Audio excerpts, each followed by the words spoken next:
what's wrong with it tonight. Anyway, this is Echolink. Now, or oh God bless. This is yes, Echolink. I thought I said it wrong and I said it right. See what happens?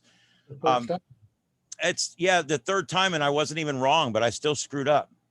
Anyway, basically the way this works, if you want to go in, you can just go in and find anyone that you want to connect to, and you can just go in and you can connect to whichever uh, repeater that you would like to connect to. You can pick the United States, you can pick what area you want to go to, and then it brings you up all the repeaters. You can search by call letters. There's different ways to do it. Does this have the best search feature or the easiest way to find things? No, it doesn't. It's a very 2006 interface.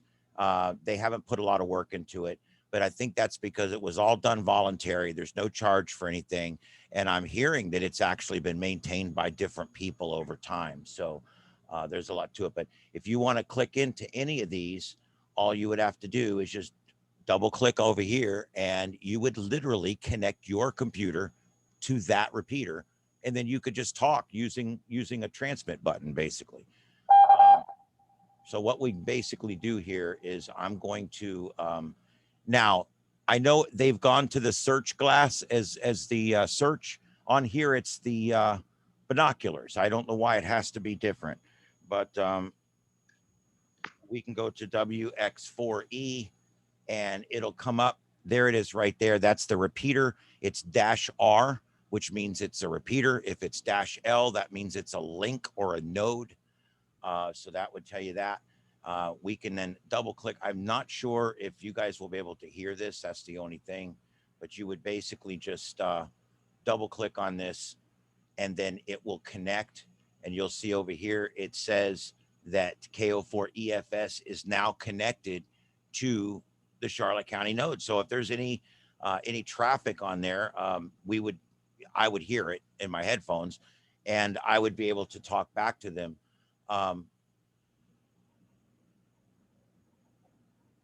You do have to wait 2 seconds before speaking. Yep, it just timed out. I don't know what happened there, why I'm not connecting. Once you connect, you use your space bar as your transmit button, and it works pretty easily. One thing that's a little strange about Echolink is that when you're using it on your tablet or on your phone, on an Android device or on an Apple device, you press it once, you tap it to start talking, and then you tap it to stop talking. What always ends up happening is the first time someone uses this, they always end up going on, and they say what they're going to say, and then they're like, how do you turn this thing off? And they can't get it to shut off. So because they were holding it, thinking that you have to hold it like a transmitter. It doesn't work like a transmitter on your phone. You tap to start talking, tap to stop talking. I don't know why, but that's the way they do it. I guess it works better than I guess a long press or something. Anyway, that's how it works on the phone. So understand that when you go to use it on your phone. Once you sign into a node, you can then talk, or a repeater. Repeaters, this is what's cool about it. With Echolink, the repeater does not have to be at the same location as the actual connection point to Echolink. Okay. Basically, you could have Echolink in your shack, and I'm testing this. I've actually tested this with one of the 444 175 or whatever the repeater. What is it? 444 775. It's a little Norfolk Myers repeater up here. I use it for testing. And what's really cool about WinLink is I take my little Yagi and I point it at that tower, and I hook it up to my Baofeng, and now that tower is connected to WinLink. And other than a little bit of a delay, and there is up to 2 seconds. So, you do have to hit the button, and then you would wait 2 seconds, and then you would start talking, just like anything else. But you do have to wait for the repeaters to lock in when you talk like that. What's this? Look at his news. Oh my! Look at this. Look at, here's got little Alfie. All right, you guys are seeing it live here first. Look at the little kittens. Is that the cutest kitten you've ever seen in your life? He came that way from the store. No, I'm kidding. We actually, one of our neighbor's cats had this, and we're looking for a home. This one right here, we call him Stripe. Say something, Stripe. All right, you guys are not cat people, I take it. Yeah. All right, you guys will indulge me for one more second, right? One more second. This is the new little Alfie. Say something, Alfie. Say it. There you go. All right, I'm done. There you go. That's the ad. If anybody wants a cat, call me. All right. Ian, Yeah. if you want to show us cats and things, that's fine, but you need to kill the image that's on the screen so we can see the beast. Oh man, you didn't see the cats? No, Oh. not mind you that I want to. I don't necessarily want to, but I just thought I'd share that with Oh. you. I hate that. You know, I need a producer is what I need. You guys saw the cat on that little teeny screen in the corner, and nobody said anything till after they were gone. Okay, that's fine. Whatever. Tonight has been a strong list of failures, so we'll just add that right to the list. Okay, so you take your WinLink, your Echolink, not WinLink. Don't do WinLink. WinLink sucks unless you're not in this net tonight, and then WinLink's awesome. When you're doing this, you take your Echolink, you hook it up to your computer, and I'm going to put this back on screen share. So watch me forget this again. And basically, you're going to set your you're going to basically set your under tools here, under setup. You're going to set up as a sysop. If you set up as a sysop, instead of being a talk where you can talk to somebody back and forth, it turns it into basically your own little repeater. Okay. And it basically is kind of like a crossband repeater where you're using a radio for one band and the computer for the other band. So you can kind of think of it that way. Basically, you would take this right here, you would put sysop, fill out all the same information, set up your audio sources. Your audio source for that's going to be your USB sound card. And you're going to have that in and out. Like in this particular case here, it would be USB in, USB out, but I don't have it plugged in right now, so it's not showing it. And so that's all it takes to basically hook up WinLink to not only a simplex channel that you could use, like let's say you are at your house and you got a buddy that's in Michigan. He could have one of these at his house. You could have one of these at your house. You can go onto your Baofeng and connect them up. And then you can talk on your Baofeng and he can talk on his Baofeng, and you're talking to each other. And you're using Echolink as the connection point, as the repeater point between the two places. So that's pretty cool. All you need to do that is 4 Baofengs, because you need 2 to be your node and 2 that you're going to have one to talk on each side. So that's kind of one cool thing you can do with it. And like I said, the other thing is hooking it to a repeater is really cool. And I know that I think even the club is looking at doing some stuff like this coming up in the future, where we can actually connect Echolink to a repeater and connect it not necessarily 24 hours a day. Maybe we only need it connected for a net or for a day or for a meeting or for an event. So it's something that can be put up and it's something that can be taken down. Let me give you some examples of things that are done on Echolink. Up in Charlotte County, they have Echolink on all their towers up there. The K80NV tower, the WX4E, UHF and VHF, and I think, and then one other one, Inglewood or something. They got all these towers have WinLink or Echolink. Because they have Echolink, they can go in and connect the rooms together. And now when they do their CC Flares meeting, it goes out over all 3 towers. Now, everybody has to get used to using it because there's a good, healthy 1 to 2 second delay, and you'll cut your call letters off if you're not careful. And everybody has to really say, this is Kilo Oscar 4. So we make sure we don't cut it off. But they do that up there and it works pretty good. Does it fail? Sometimes, yeah, it's not perfect. And the other thing about it is it's probably not going to be there in a hurricane. Steve, and I get that too. It's fun to play with, but it probably won't be there in a storm. But it is a great way to connect nets people to a net all over an entire area. So you can do all these things with it. We can actually take two Yagis here and face them at two different directions and take two Baofengs and actually connect two towers together using the system too. So it's really cool. And when you're connecting all these things together, people can still come in through the internet side and connect in as well. So it's like I said, it's something the club's looking at. I know they've been talking about all different options with maybe some of the 400 repeaters, maybe the 220, maybe something on 2 meters. So I hope that we get some more stuff connected up to it. I want to go through real quick on the build because I'm trying. Each time I do a net now, I'm trying to have a practical build and something that you can build. And so tonight the build is your own WinLink node. Okay. And I'm gonna go through this real quick and then we'll go into the discussion. You're going to need three things. You're going to need a Baofeng radio. Everybody has one of these. Any radio that has an interface will work. Now, yeah. You need to kill the screen again so we can see what you're doing. Oh boy, God bless. Thank you. Okay. That everybody, that's Steve, my producer. Anyway, thank you. I swear to God, I'm so bad at this. I'm good at it when I'm doing it, but I'm bad at it when I'm having to do it and do it. Anyway, this is your sound adapter. $8 at Amazon. Has the mic and the speaker plug in one plug. By the way, this is great. If you've got a older laptop or an older computer that has the two plugs, you can buy this and plug it in, and it gives you a whole other set of in and out that you can assign to things, and you can plug your headphone with your little with your microphone on it and all that can plug right into this. So it's really handy. You can buy this with this kind of plug on it that takes the 3-banded what is it, 1/8 inch, and it's got the 3 bands.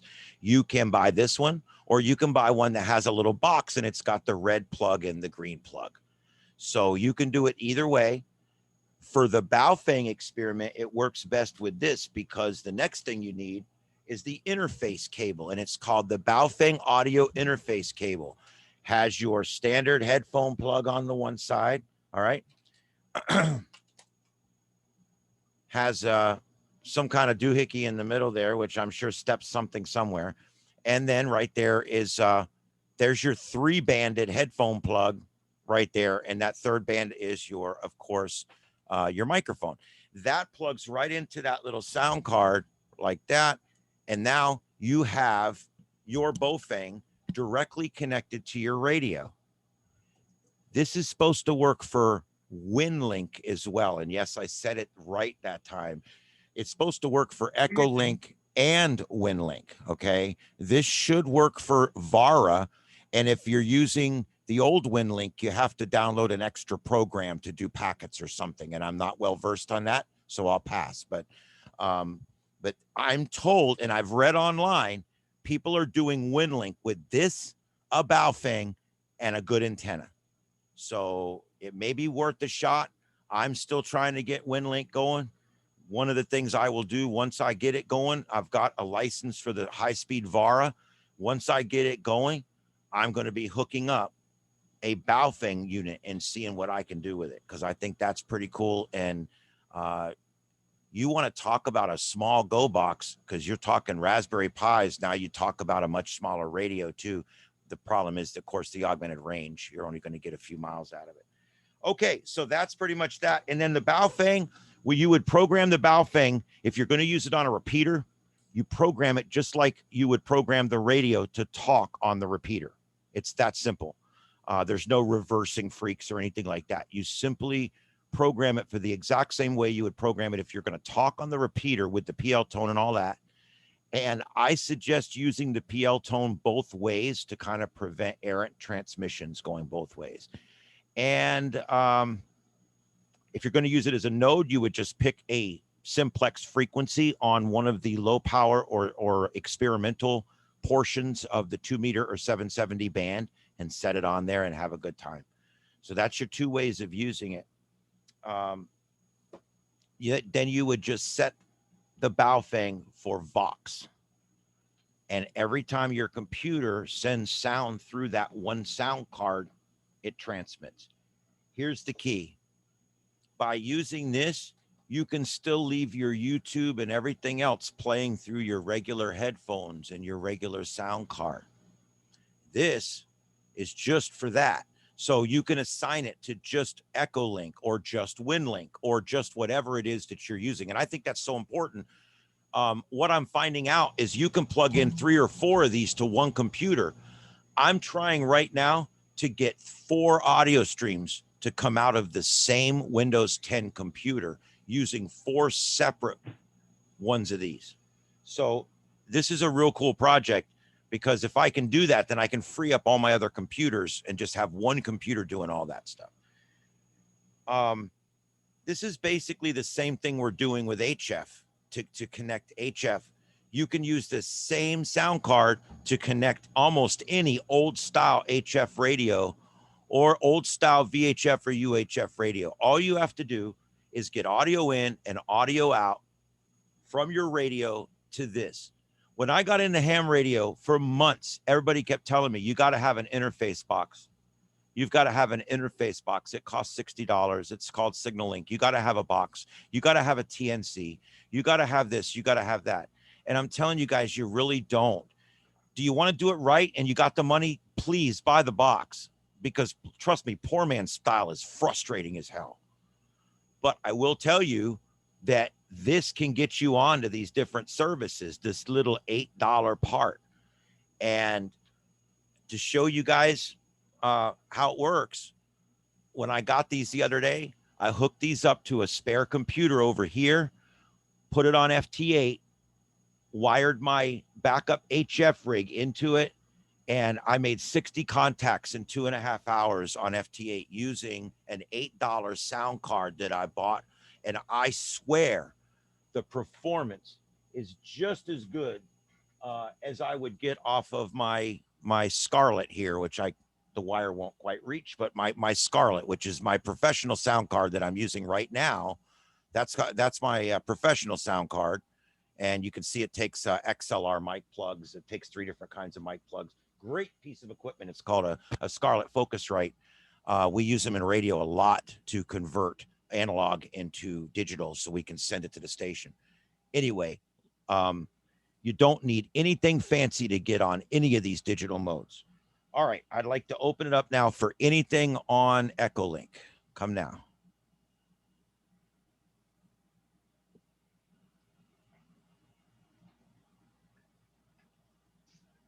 Ian, you haven't exactly said how to set this thing up. Yeah, well, yeah, I can go through it real quick. I'm not 100% on it myself, but I'd be glad to go through it all with you. Basically, when you get the thing, you're going to have you can set up different profiles. Like you can have one profile for you and one for your wife, if you know, or that way, or you can have one for you and one for your station if you're going to do a node. That's what that's for. As far as these commands under station, these are for once you're connected. The tools, the only tools I really use under here is setup. Ian, And yeah, this is the producer. yeah. So thank you, producer. Thank you. You're absolutely right, sir. You're right. You got me. Okay. All right, there you go. And so yeah, you're gonna once you get in there, you're gonna go to tools and setup. And as you can see, it's very straightforward. You set up a password. If you don't have one set up, you just put one in there the first time, and it will go through that process with you. And you can store it locally. Name very simple stuff here. Servers, I didn't touch a thing. Proxy, didn't touch a thing. Timing, didn't touch a thing. Audio, this is important, of course. You want to pick what kind of mic you have, and then you can pick one of these. It somehow changes the input to a little different. See which one sounds better. That's really all I did here too. So it required basically no setup at all to get on the air. The first time I talked on this, all I did was fill out this screen, set up my 2 audio devices, and I went right on the air. I didn't mess with anything under performance. So there's really not a lot of setup with this.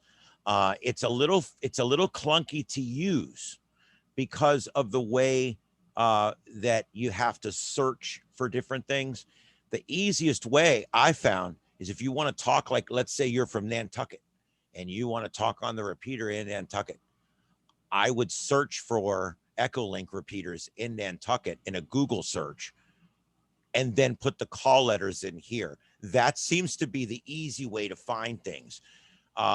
If you put in Nantucket, it may be called something else. It may be called the NC21 repeater or something, and the word Nantucket might not come up. So because of that, I strongly suggest a Google search outside, find your call letters, and then come back in here and find it. That was how I found it. It's a little bit easier that way.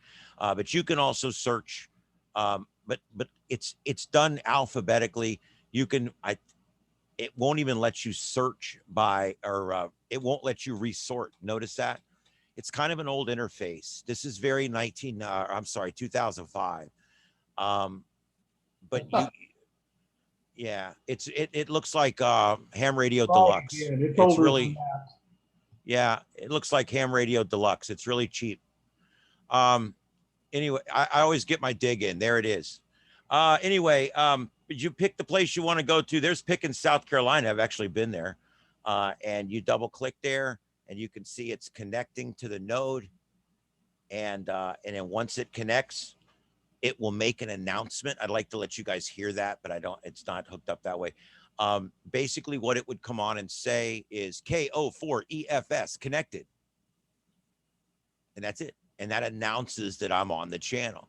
And then when you use Echolink, I'm so worried I'm going to say the wrong thing now. I stop myself every time I say it.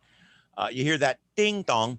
What basically happens here is when you connect to the server, once you're connected, you have to do all the same things you normally do on an amateur radio.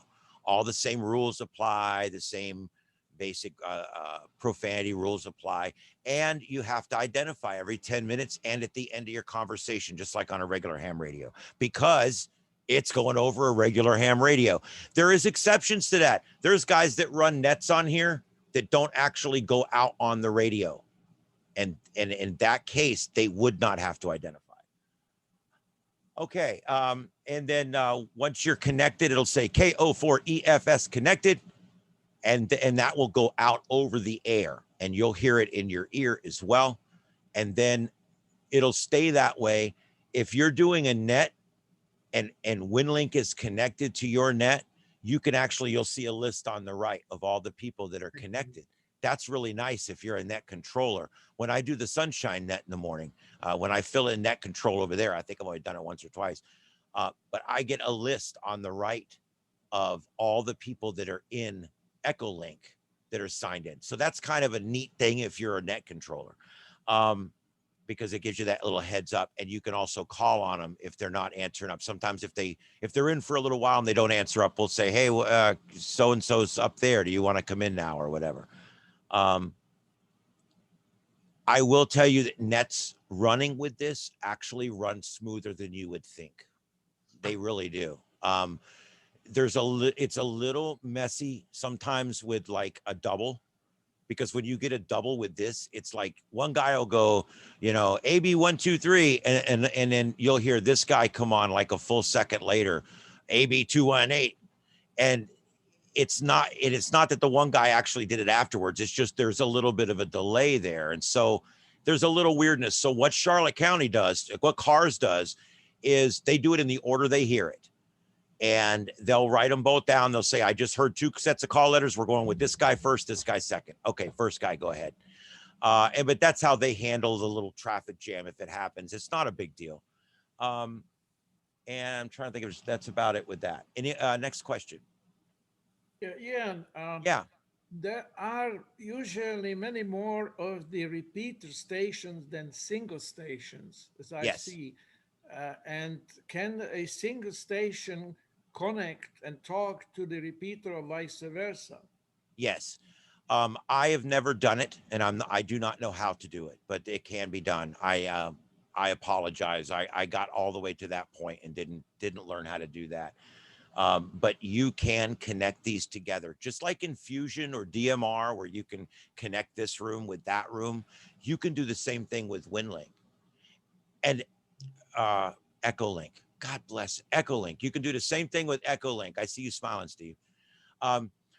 Anyway, you could do the same thing. I swear to God. Okay. And what's neat about it is you could actually take, like Bill could take his Fusion Net radio on Wednesday and take an extra Fusion radio and hook his patch cable up just like this. If it, whatever patch cable that radio takes, and they all take one. I know that the Fusions, I think, take something that look more like the other end of this. They look more like this. But you hook your wire right into it, and now you've connected. And I'm not saying you should do this. I'm just saying anybody out there with any radio on any system can connect to this. It doesn't have to be FM. It doesn't have to be UHF and VHF. Although I will tell you, I don't know of too many people using it for HF, but it's really neat what it can be used for.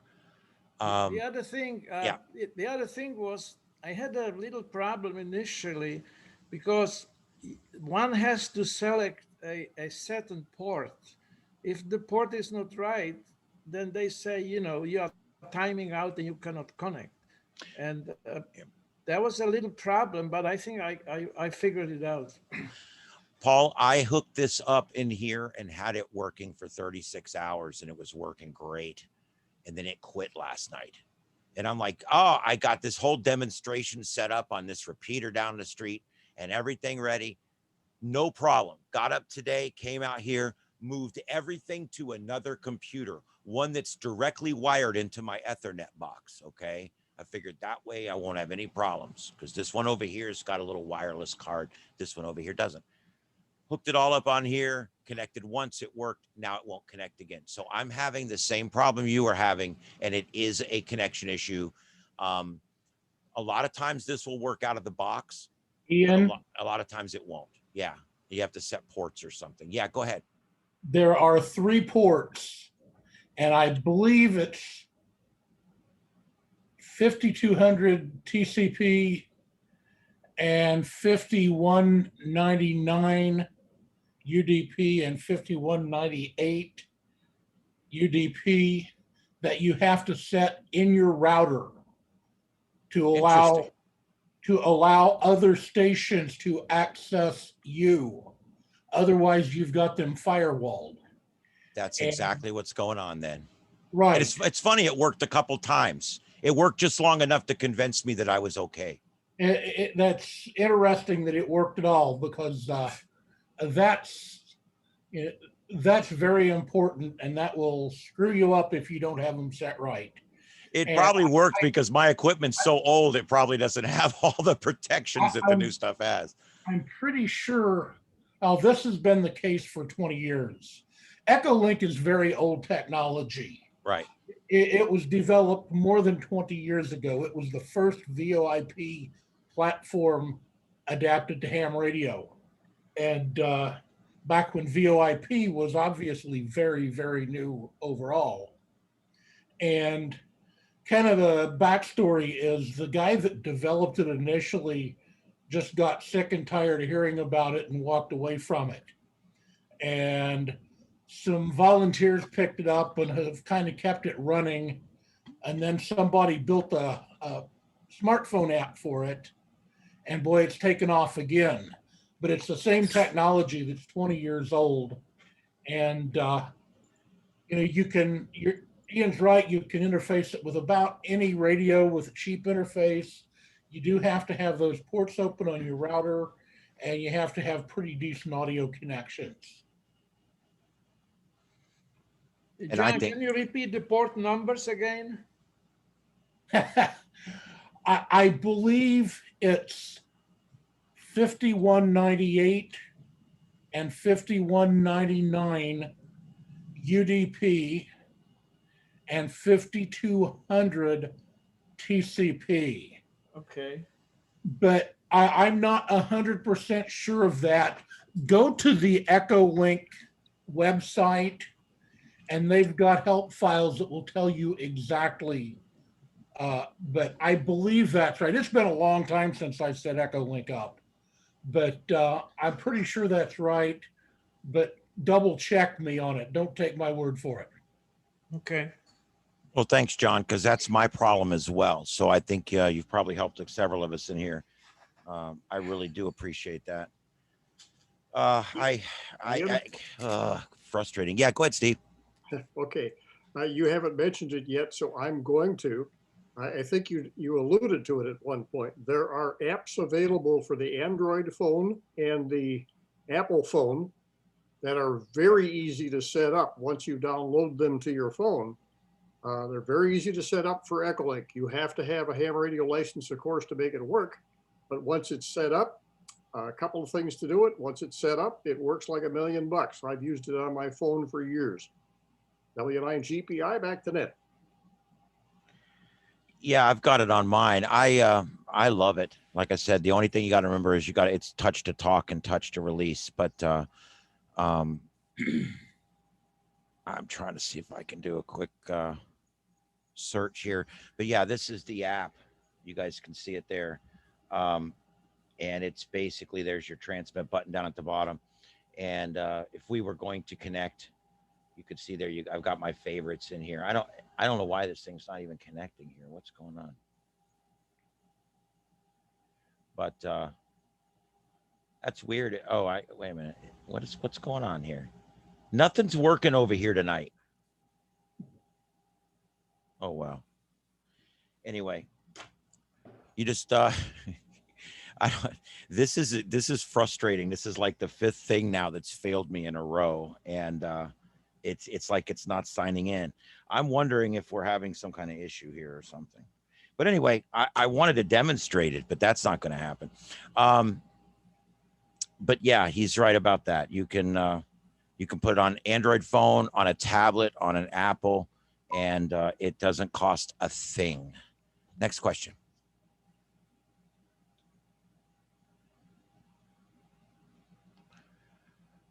Okay, and like I said, I just and we'll keep going here. It looks like several people are going to sleep. I'm sorry if we're boring you. This is old technology. John's right. It's 20 years old. I got in this, as you guys know, about 10 months ago, 9 months ago now. And when I found this, I thought it was the neatest thing since peanut butter. And I showed up at the swap shop, and I walked up to John and all the guys, and I'm like, dude, you've got to check out this new thing called Echolink. And they all gave me this funny look. Like, dude, that's not new. Anyway. So there you go. Ian, would you show me that adapter that had the stereo phone jack on it that goes into the Baofeng? Yeah. This cable is and there's the that's actually the model number. It's BTEC. It's their APRS V01. APRS V01 is the actual number, made by BTEC, which, as you know, is one of the big distributors here in this country for Baofeng. On one side, you've got this, which can go into most of your modern computers, right into your current sound card. I do not recommend using your onboard or normally used sound card for any of these digital modes, whether it be FT8 all the way up, because anything that goes out on that channel, because you remember you're using Vox, so anything that goes over that wire is going to go out over the air, and you don't want to be playing like some YouTube video or something over the air. So that's my caution to you guys, is to go get this, the sound card. This is Amazon, $8. The link's right on the front page of my website there. Get that, plug it into this, and then this is what goes into the actual Baofeng, is your standard 2-plug breast mic plug, or whatever you want to call it. And it doesn't seem the link on the web page for the sound card is working. The one for the cable is working, but the sound card isn't. All right, let's see. You know what?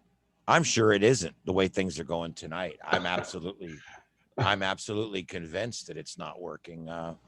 I have no doubt in my mind. Let's see here. Do they have a version of this for Raspberry Pi? I know that the Raspberry Pi that, and Steve could answer that, the Raspberry Pi that Steve built has the sound card on board.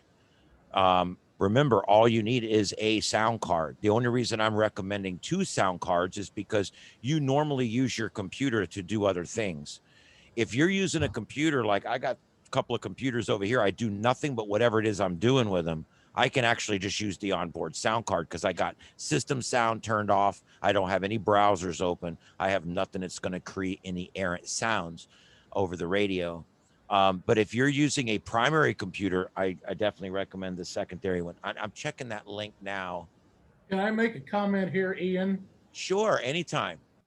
If you're smart enough to set up a Raspberry Pi, you're smart enough that you could do an All-Star node. And All-Star is kind of like Echolink on steroids. Okay. And I just think it's going to be easier to show you guys this on the screen, some of the different options there are. These sound cards, there's nothing here that's complicated about these sound cards. So let's just pull this up. Can you guys see that? Yeah. Okay, this is Amazon. This is everybody's favorite place, Jeff Bezos or government products, whatever you want to call it. But you go in there and any of these will work. These will work for WinLink, for Echolink, for FT8, for JS8 call. But these will all give you a secondary sound in and out of your computer. There's a bunch of different ones here. There's one that gives you 3 spare USB ports. I was actually looking at that one. There's like the one I got here. There's one right there. Very similar to the one I got. Interesting. Yeah, these are all different ones. Any of these will work. It all depends on what kind of interface you want. A little bit better quality, a few extra dollars. Any of this stuff will work. But what I'm generally always looking for is something that's I want something that's simple, that's going to work, that's effective, that doesn't cost me a lot of money. And so here's one here. There's one. That's very similar to the one I got here.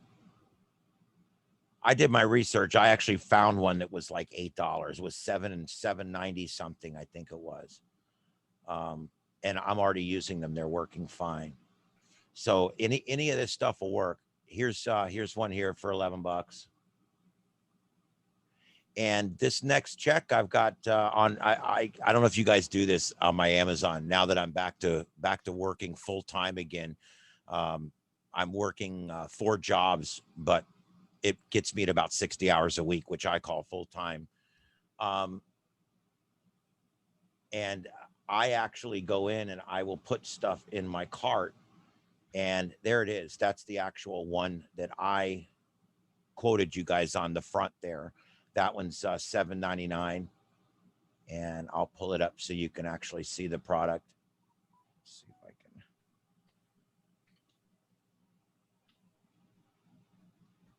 There you go. You guys see that? All right. That's the one right there. And like I said, that one's good. Now, if you've got a mic plug and a headphone plug, don't buy this one. Buy that one that has the red and the green plug. Make it easier on yourself so you don't have to make a cable or buy a cable. But yeah, that one there is the exact one that I have. I bought 2 of these, and next check I'm buying 2 more of the ones with the dual inputs because I'm going to use those for my scanner inputs. All right, everybody got that? Yep. All right. All right, there we go. All right, so if you're one of these guys out there that just hasn't done the digital mode thing yet, I mean, this is a great way to just start playing with it. And like with what I did with my other radio, and I'm not going to show you because it looks really bad, but I had a mic that was broken when I got my FT100. The mic didn't work. So Steve had another mic, and he brought me another mic, and that was great. It's like a brand new mic. So I took the wire off the old mic, and I just took the little white pin, the little white block plug out, and I just pinned in the 2 pins I need for the microphone. I just went online and looked up the pin out, went in, got the white and the blue, I think it was, boop, boop. I used little garbage ties, skinned them, stuck them in there for my pins, put a little piece of tape on there. On the other side, went right into a little audio cable.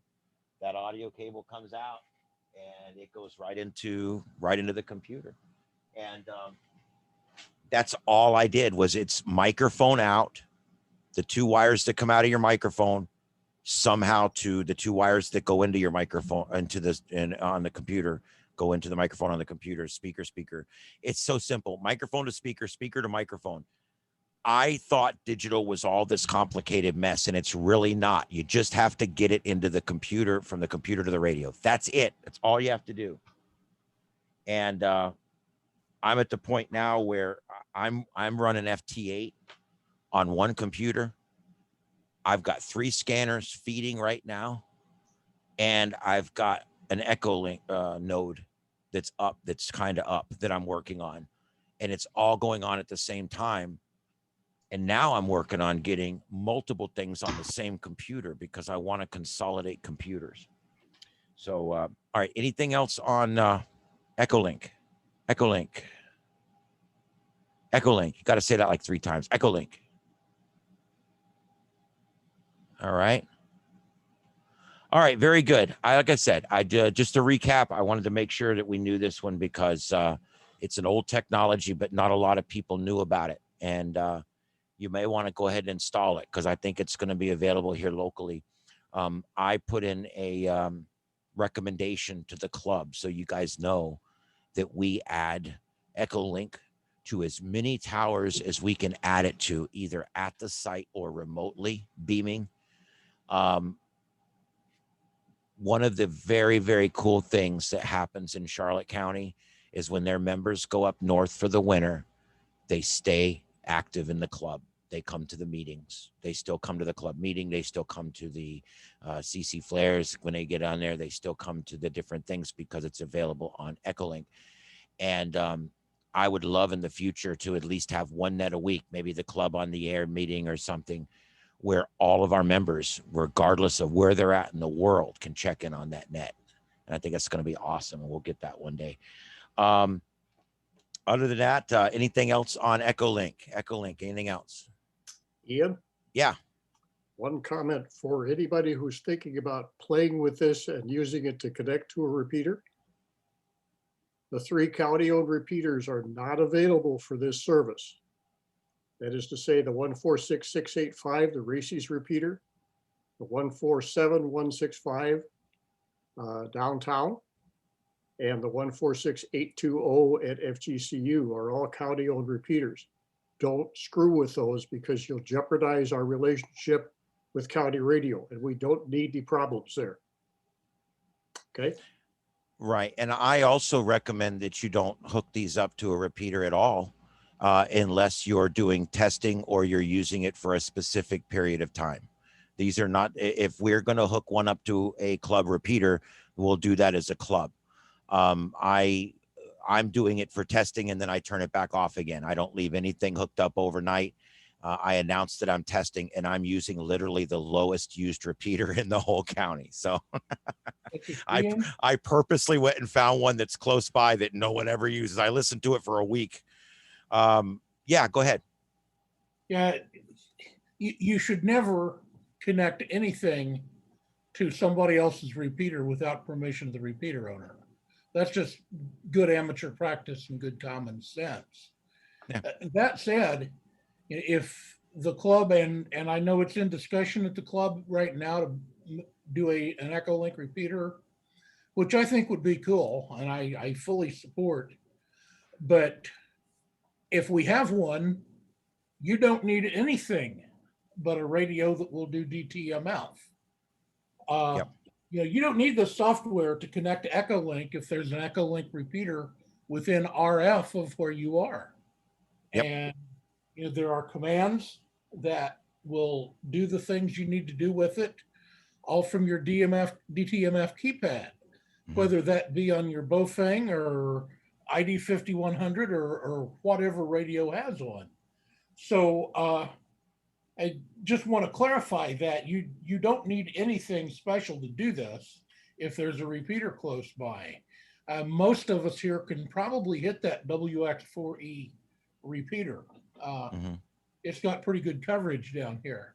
So check it out. But once again, good amateur practice. If you're playing with somebody else's toys, play by their rules. Exactly. And that's why I was very careful to pick a club repeater that's out of the way, that's not used. And then I only just connect, announce that I'm connecting and testing, and then I disconnect when I'm done. But it is a neat thing to test and to see if we can get it working. Now, a node, on the other hand, you can get a node and you don't need to go through a repeater coordinator or anything like that if you want to run what I would call a low power node. I mean, we're talking under 25 watts at your house on one of the bands that's marked either experimental or low power. You know, that's something you could do, and you could leave it up and it probably wouldn't even be a problem at that point. So that's something you can do with that. The biggest thing Echolink is used for is not setting up nodes and all that. The biggest thing for you guys to remember is this is something for when you go out of town, so that you can stay in contact with us back here in town. Or let's say you're in town and you're not feeling good and your Radio Shack's outside, you can just use your smartphone to listen in on the nightly net or whatever. You don't have to, you know, it gives you another option basically. But like he said, this doesn't take away from us using the radio. You don't ever have, we can have an Echolink tower and you never ever have to use it. And you'll never notice the difference other than you'll hear that weird tone go, doo-doo, KO4EFS connected. Other than that, that's about it. Next, who's next? What you got?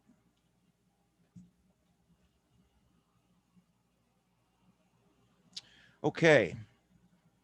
We'll leave that alone, but if at any time you guys think of something, we'll come back to it. I just wanted to show you guys the other thing that I've been working on is, as you guys know, one of my big things has been interesting people in the hobby. Folks, if we don't have anybody to talk to in 20 years, that's our fault. Okay. It is, seriously. There's events all over the place and the media is never there for one reason or another. Nothing we do. I wish we had somebody like a friend inside the media. I wish we did too. I've been trying. Nobody wants to do it. So I've offered. That's all I'm going to say about that. Let's just say I would love to do more. I want to get it out there. So what I'm doing is what I can do. You know, the Lord's Prayer, I say that one a lot.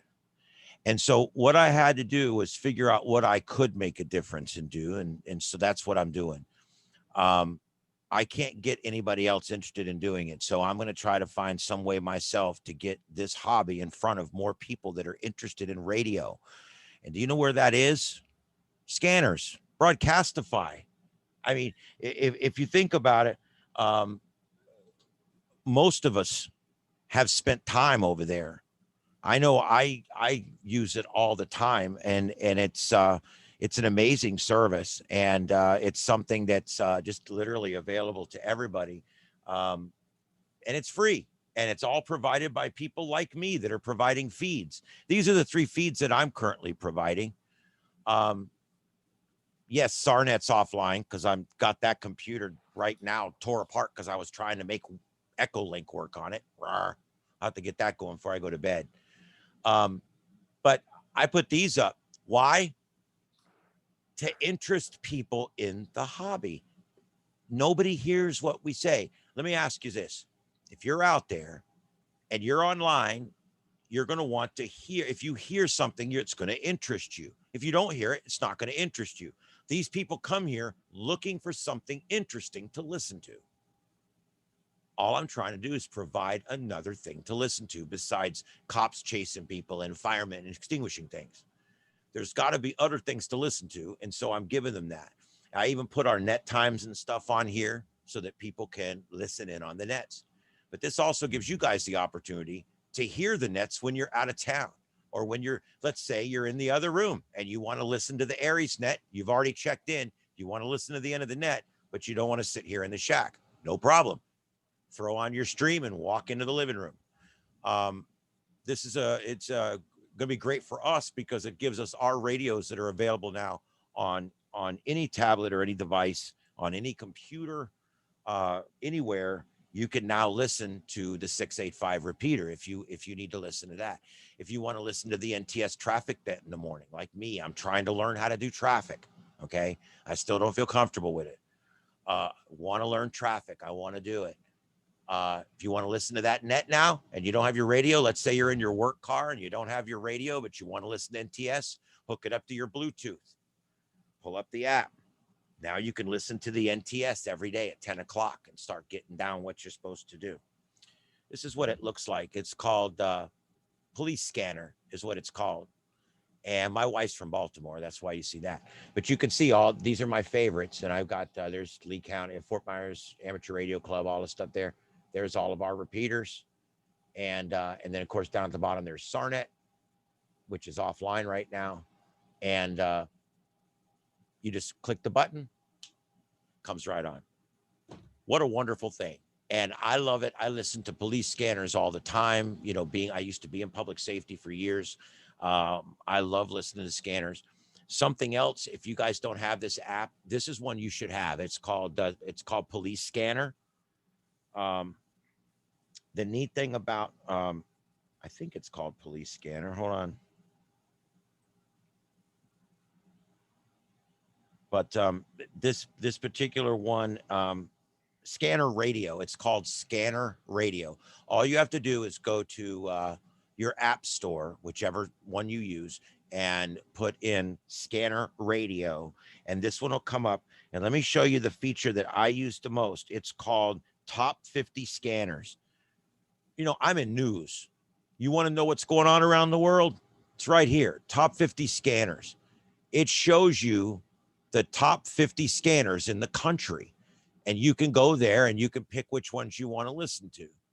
And what a great way to know when there's an emergency. And these scanner owners can actually go in and put out alerts and stuff when something's going on their scanner. So it's really cool. Sometimes they'll actually, I don't see any alerts on here right now, but quite often there'll be an alert. You'll see words come up that'll say, you know, there's a big fire at a warehouse or whatever. But I use that when there's breaking news to see what's going on, where it's going on, and if I want to hear the firemen or the cops in that county. Then I started realizing, man, there's a lot of amateur radios on here. There's like 10,000 amateur radios on here, or some crazy number. I'm probably exaggerating a little bit. And I'm like, that's a lot of scanners. And so I'm like, what can I do to get, I want to get our scanners out there. So when people in Lee County, when you go to, you guys are seeing this now up here. I should have switched my screen back and I didn't. Let me go back to here now. When you go to this, you'll see the broadcast. Oh, that's the wrong button. You'll go to listen, browse feeds, watch this. It's the whole country, right? You just select Florida. There's the whole state. You select the state, the county. There's the last alerts that came in for the county, and there's all the repeaters in the county. I don't know who puts up the First Coast DMR. I can't believe that's very busy. But then there's our other ones here, and you click on that and it'll bring up the little player, and there's all of our repeaters. There's like 7 or 8 repeaters that this one scans, and there, we're online. So that's all there is to it. You can see here what it does. The reason I bring all this up is because this is a really cool thing that, again, all I did on this was I took my Baofeng. I got 9 of these, I think. It's a bit of an addiction, you know? You wake up in the morning and you're like, I got to have another Baofeng. I really need another Baofeng. there's an adapter that makes this plug into the 16th plug, the little teeny weeny one. That can plug right into there. And now your Bofang can be your scanner radio. And whatever your Bofang hears now goes right into your computer. And now that can be sent to Broadcastify. So that's how you send your audio up to Broadcastify. It's that simple. No programming required other than what they provide for free. And that's pretty much all there is to that. And you talk about a pretty easy deal. Their program is very simple. It comes up, you select the sound card, you select which one of your feeds you want to send it to. You make sure that computer's hooked to the right radio, and you press go, and you are streaming a scanner online. The police scanner is really crappy for this area, and I don't know who does it, but I've been thinking about buying a $90 Trunk Smart scanner and putting my own up that sounds better. Yeah, you can barely understand them. Yeah, I know, it's really bad, isn't it? It's like Yeah. the whole time. You know what? They're overdriving the audio or something. It's or the cable runs through the microwave on the way to the scanner. I don't know, but it's something weird. You brought up a question. Yeah. To listen to the police and the sheriff in this area, like Fort Myers, what kind of scanner do you need? I know it's some kind of trunking system. Is it? Yes, and I don't know exactly because I haven't done any research on that. Used to be called Trunk Smart. I know they've gone past that now. I believe you need to have a digital Trunk Smart scanner now to get Lee County and most of them. I know that Collier, all their departments use one common system, and the same for Lee and the same for Charlotte. They all use that one common trunking system for each county. As far as exactly what you need, I don't know. I'm actually going to be looking that up myself coming up because I've got a Radio Shack scanner, which I had several years ago, which has 1,000 channels on it. So we got, I don't know if it did trunking, it did some Motorola trunking and that kind of thing. It may not work with the new digital modes though. That's the problem. Okay. Yeah. I think it has to have the Trunk Smart, but it also has to do the full digital. It has to actually decode the digital. Yeah. There's a lot to it now, but I know Bearcat does sell one that will decode Lee County. I know that. And you know what's cool is when you do your hook up your scanner, if you want to be a scanner provider, what's really cool is if you buy a certain kind of Bearcat scanner, and I think Uniden makes one as well, there's a little RS cable comes out of the back, hooks into the computer, and it will actually put on the display what channel you're actually listening to, which is a really cool thing. Like when you're listening to the Lee County Sheriff's Department, I'll pull it up here and see if it'll do it for me real quick. Boy, listen to that. You guys hear that? That's what it sounds like. It's just terrible. I don't know who does this stream, but it's like, come on, folks. Feels like they're gonna have an AC ground that is picking up AC high. And you know what? It's not doing the channel thing tonight either. But normally right there on the screen, it would say like SO dispatch north or whatever. And it would say it right on the screen. And that information is derived from what you typed in for that trunking mode on the scanner.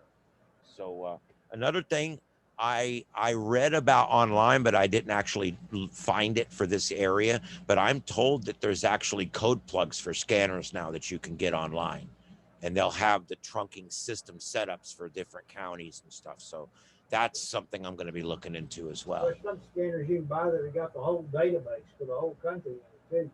You believe that? Wow. God. Somewhere along the way we went from bytes to Google Bytes. All right, so anyway, there's that. Let me turn that back off. And I know I had that other screen on, so you guys probably didn't see it, but that's what that scanner program looks like for the Sheriff's Department when you're using this program. And it's got volume. The little speaker brings up the volume a little bit for you. It gets like a booster. And you can also adjust the levels to make it sound a little better. You can share the feed, and you can even have it shut off in 30 minutes or an hour, like if you're one of those guys that goes to sleep with something on. but this is called Scanner Radio, and I highly recommend it. And I highly recommend the top 50 scanners.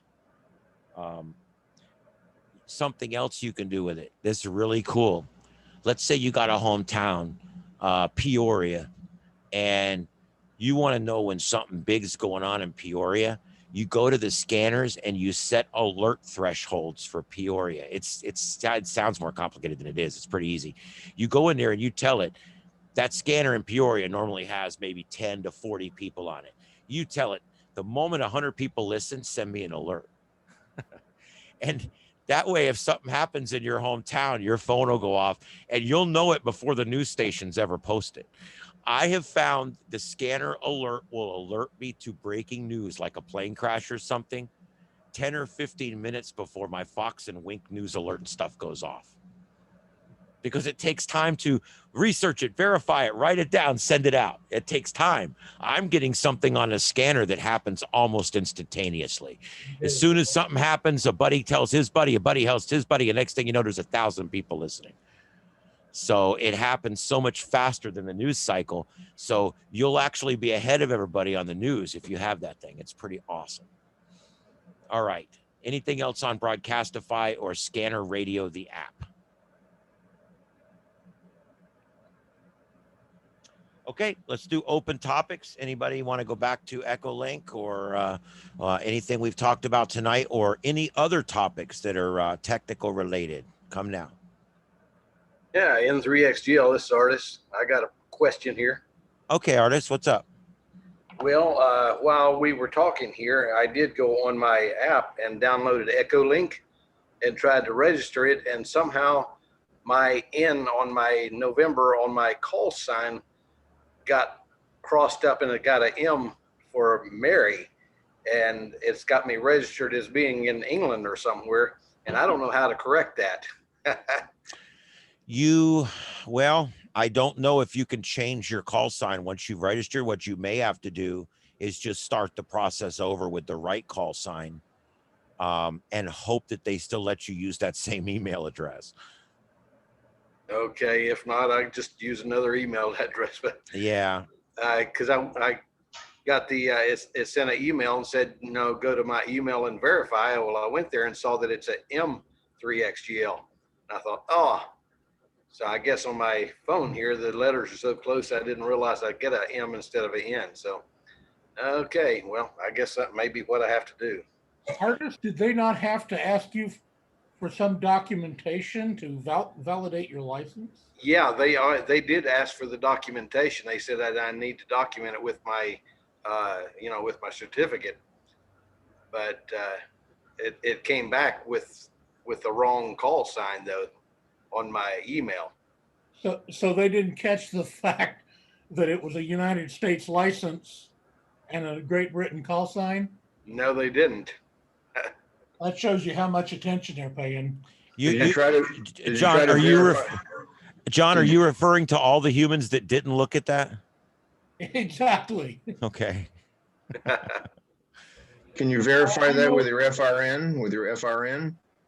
I don't know. I didn't go into anything and try. I just thought while we had a group of guys here, I'd just bring that attention there. I thought I'll go through the rigmarole and see what happens. Yeah, there is a little bit of a registration process there. I think I sent in a screen capture of my FCC license. Yeah, they did ask for that, and yeah, whatever it was, I was able to do it right then and send it off. I remember that. Yeah. Well, I figure I'll take care of that tomorrow and see what happens. Yeah, I like the only copy from the FCC I seem to be able to get has big letters across the diagonally that says this is a copy.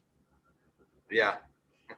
Leave it to our government to type on a page, this page left intentionally blank. If you type this page is left intentionally blank, it's no longer blank. Yeah. Anyway. People that want to put braille on drive up ATM machines too. Yep. Yeah, I don't know. Whatever. But there is a little process there. I don't mind them, they're wanting to just make sure they get the legitimate folks in there. All right. What other projects are you guys working on? What else we got going on? Anybody building something that's not working? Anybody building something that is working? Anybody building something? Anybody? So, Ian, this is N2ARB. I've got a question for the group, and if there's nothing else to talk about. Okay, go ahead. Can you let me screen share? Yes. Yeah, let me figure that out. I think it's under security, share screen, allow participants. There, try that. Okay, let me give me a second to hack here on my screen and see what I can do. Yeah, it should let you now.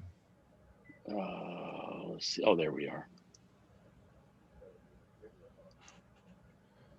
Okay. I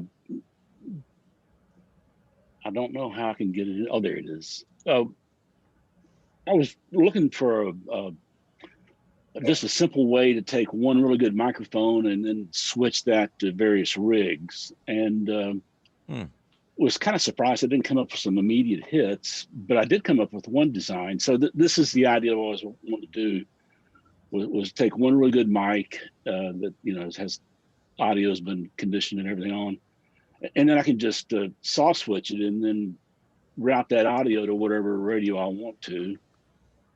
And that would, you know, really reduce the clutter with mics in the station. So this is one that I found by a guy, WA3DSP, and he did it pretty straightforward way. This doesn't require a lot of fancy stuff, but just using a selector switch. So route the audio in from the mic, and then you get, you know, an output for each of the radios. Plus, he integrated the ability to be able to select. He just got one CW key or bug, and can also route that to the various radios too.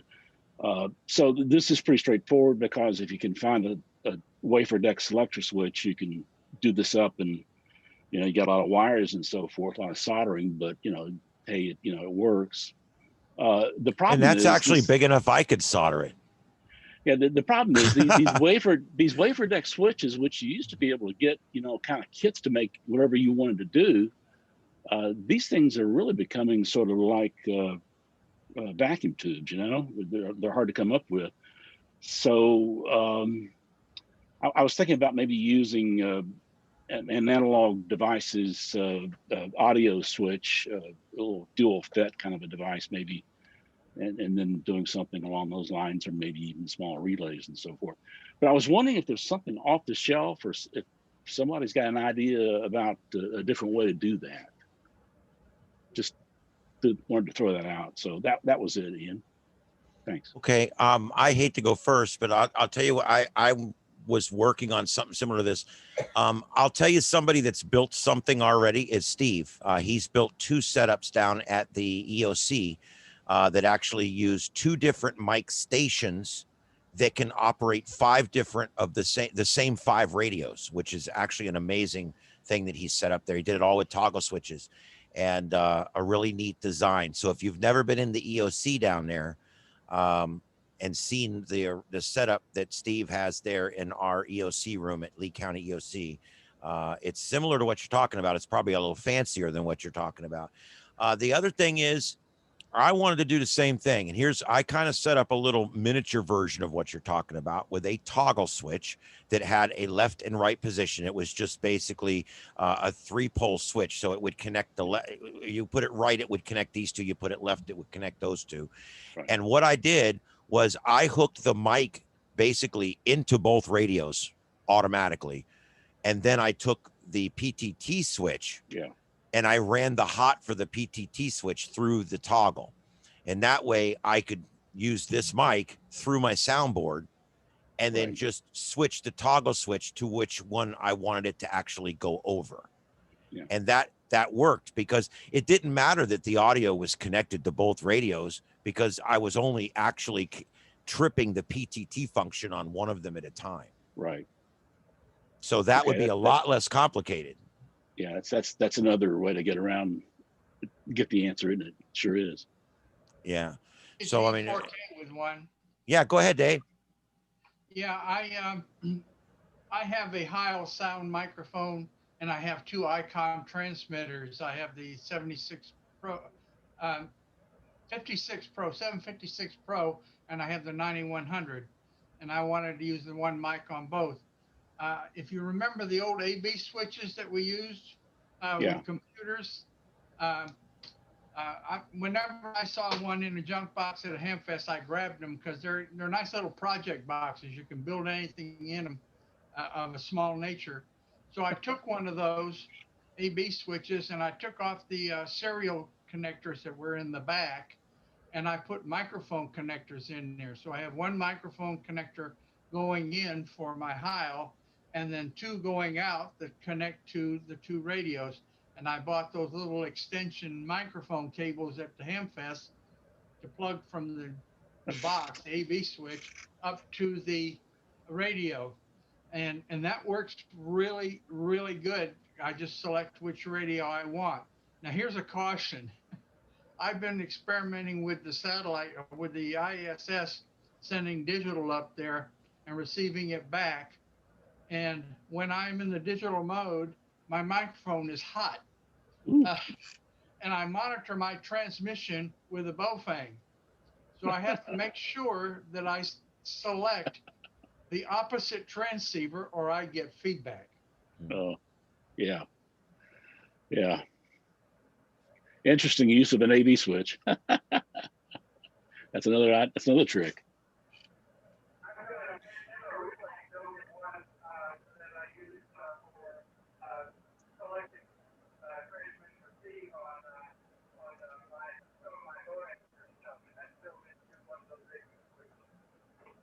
Hey, Dave, you're on the PK5.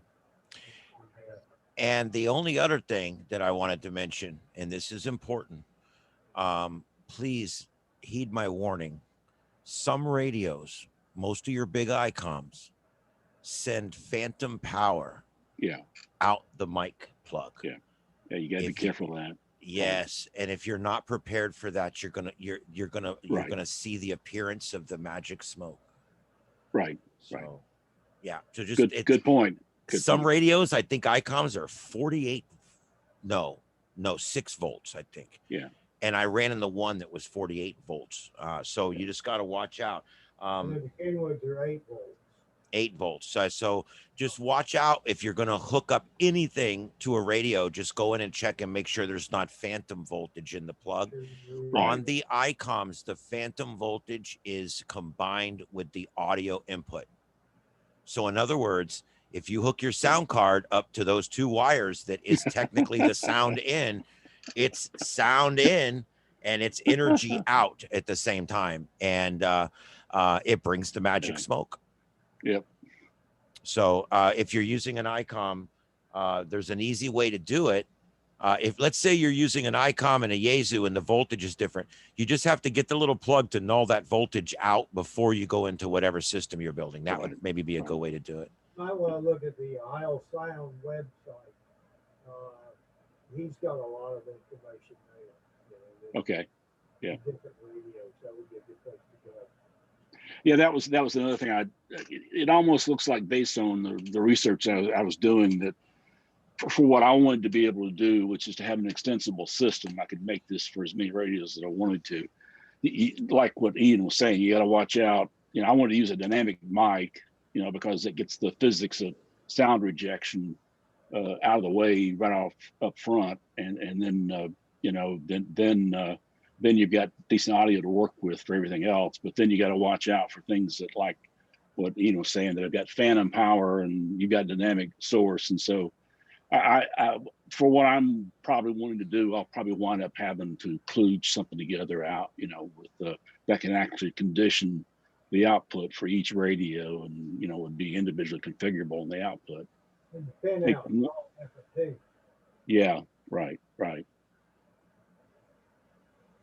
I wonder if Steve is still in there, and was wondering how he did it at the EOC. I think Steve left. Okay. But I'm gonna see. I might have a photograph here. Let me see. But while I'm pulling that up, yeah, if you guys have not visited the radio room at the EOC, we have an amazing, impressive radio room at the EOC. It is just absolutely incredible. And I'm going to pull up, I got a picture of it here. I'll pull up just, but you got to just bear with me for a second here because I took that picture, I think, before vacation. So I got to get through all those pictures. But anyway, the way it basically, there, the way it works, there's two consolettes, basically. They're small consoles. And each consolette has a row of switches on the top and a row of switches on the bottom. Those 5 switches correspond with the 5 radios that they've got between the 2 consoles in a rack. Right. And basically you turn on the radio you want to use, and that turns the audio on into your headphones. And then the bottom one is the transmit. It's a momentary. And it's a little more complicated than that, but not much. And it works really, really well down there.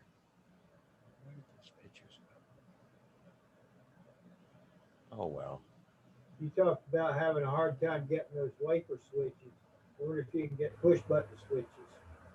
Yeah, that was the reason why I was thinking that I would probably wind up having to build something, and you can use just a simple, any kind of a momentary contact button, and debounce it and use a little bit of logic and so forth, and switch switch the appropriate radio output that you want, to route it that way. But that involves printed circuit boards or a lot of wire wrapping and those kinds of things. And the wafer switch is a good solution because it's not really critical audio. You don't have to ramp it up and ramp it down like you might in a broadcast kind of a situation. But it's just getting hard to get wafer switches. I think I found one on Newark that may work. But boy, if you find them, it says with these electronic distributors, it says obsolete. Well, I've seen a few inside stuff at the swap shop. I mean, you can still find there's a few just junk there that you can find that still has that switch in it, and you could probably find it there. But other than that, yeah, you don't see. I don't ever see them new anywhere anymore. No. Oh. Military surplus? Yeah, that's about it. Yeah. Be good to have a military grade version of the selector switch, because the usual consumer grade wafer switches that you used to be able to buy, it didn't take too many cycles before those things would wear out. That's where you had that big can of contact cleaner. Yeah, especially in Cessna aircraft radios, when they went to the digital tuning of those aircraft radios and all the vibration in those airplanes, and it didn't take long before you dial up tower and you wouldn't have anything. All right, what you're looking at here is this is the EOC setup.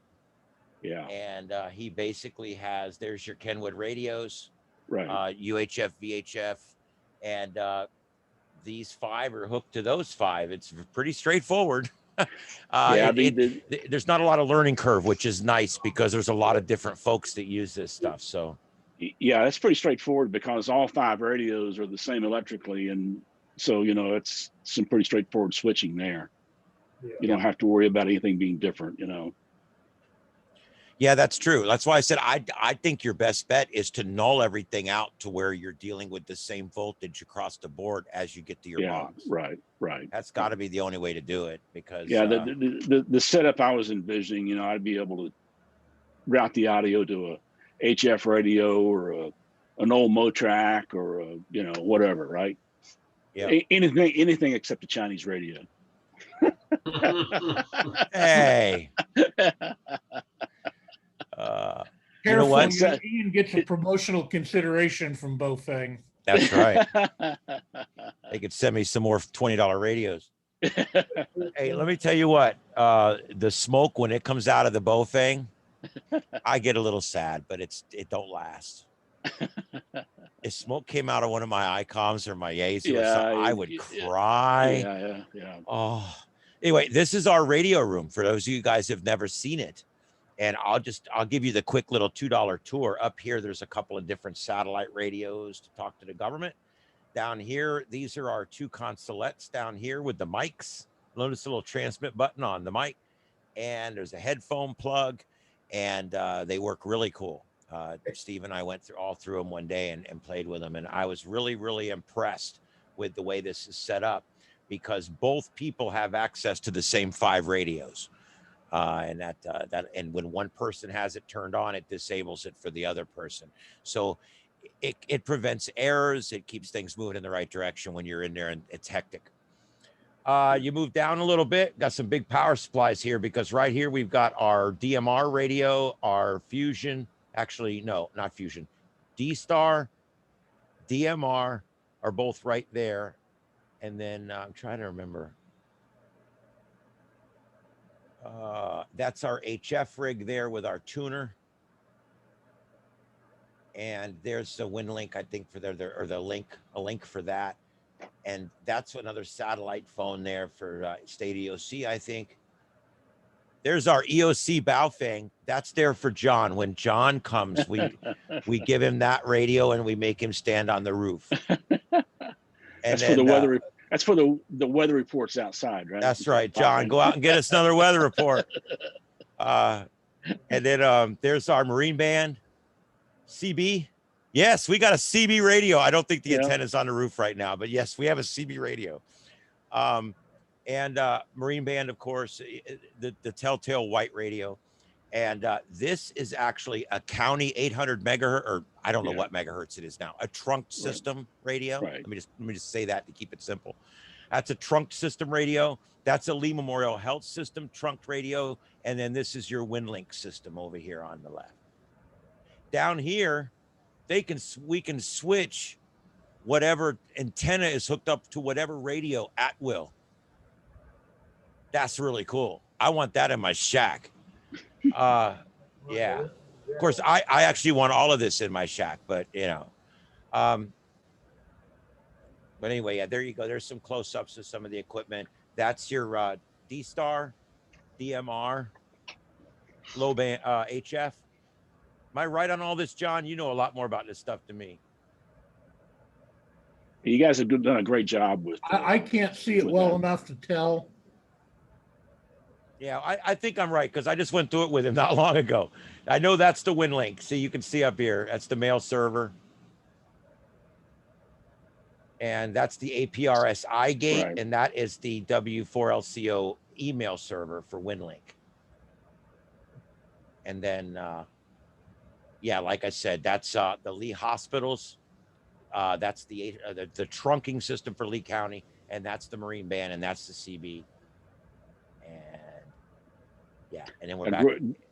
Great setup, and you got space for several operators in there, and that duplex arrangement there, so one operator can pick it up and another operator can transition without really missing anything. That's nobody has to push anybody out of the way. You can do a swap out pretty clean like. And I told Steve when I was there for the tour, I used to work at the old EOC years ago, years ago. And I did all kinds of stuff with emergency management, communication, different things. I even dispatched for him. I told Steve when I got there, I'm thoroughly impressed by our radio room down there. It is just an amazing radio room. So I just wanted to say that. I thoroughly impressed, and I hope that I'll be honored one day to be able to actually work out of there. It's just an amazing place. Anyway, our county has an amazing EOC to begin with, I have to say. And then to give us this facility, and then our club and our Aries team have really outfitted it out wonderfully. Anybody got anything on that? Anything about our room at the EOC or about Aries stuff? That's a great setup. All we've got in our EOC is a bunch of Baofengs. All right. Well, if you need help with that, John can come help you. He's really good with those. Thanks, Ian. We have had several good ECs over the years. And Yeah. in fact, I believe one of them's on the net now. Thank you, Dave. Yeah. And he was the EC when I first came here. And they have developed a really good relationship with county EMA, and developed and maintained a good relationship. So the EMA has been very good to the ham radio community. And as Steve mentioned earlier, 3 county-owned repeaters. And and that's quite a tribute to Dave and to Larry Zimmer and to Steve that have built that and developed that and got that going. And even some other people too involved. I know Leonard was real involved in that at one time. And a couple of these guys I'm talking about, most of you don't even know because they've since gone on. But we've had some really fortunate great relationship with those people. Yeah, my hat's off to you because there are 10 priorities in working with emergency management, and it starts with the number 1 is relationship, and number 10 is a relationship. So, and you guys to be able to carry that kind of continuity is just really impressive. It's a real good teamwork effort, and it's if you've never been dealt with those kinds of things, it's hard to understand, but it's everything. Yeah, you guys are doing a great job with it. Absolutely. It really shows. I can remember 25 years ago at the old EOC, the ham guys were so fun. We used to hang out, and they tried to get me through that test, and I just couldn't.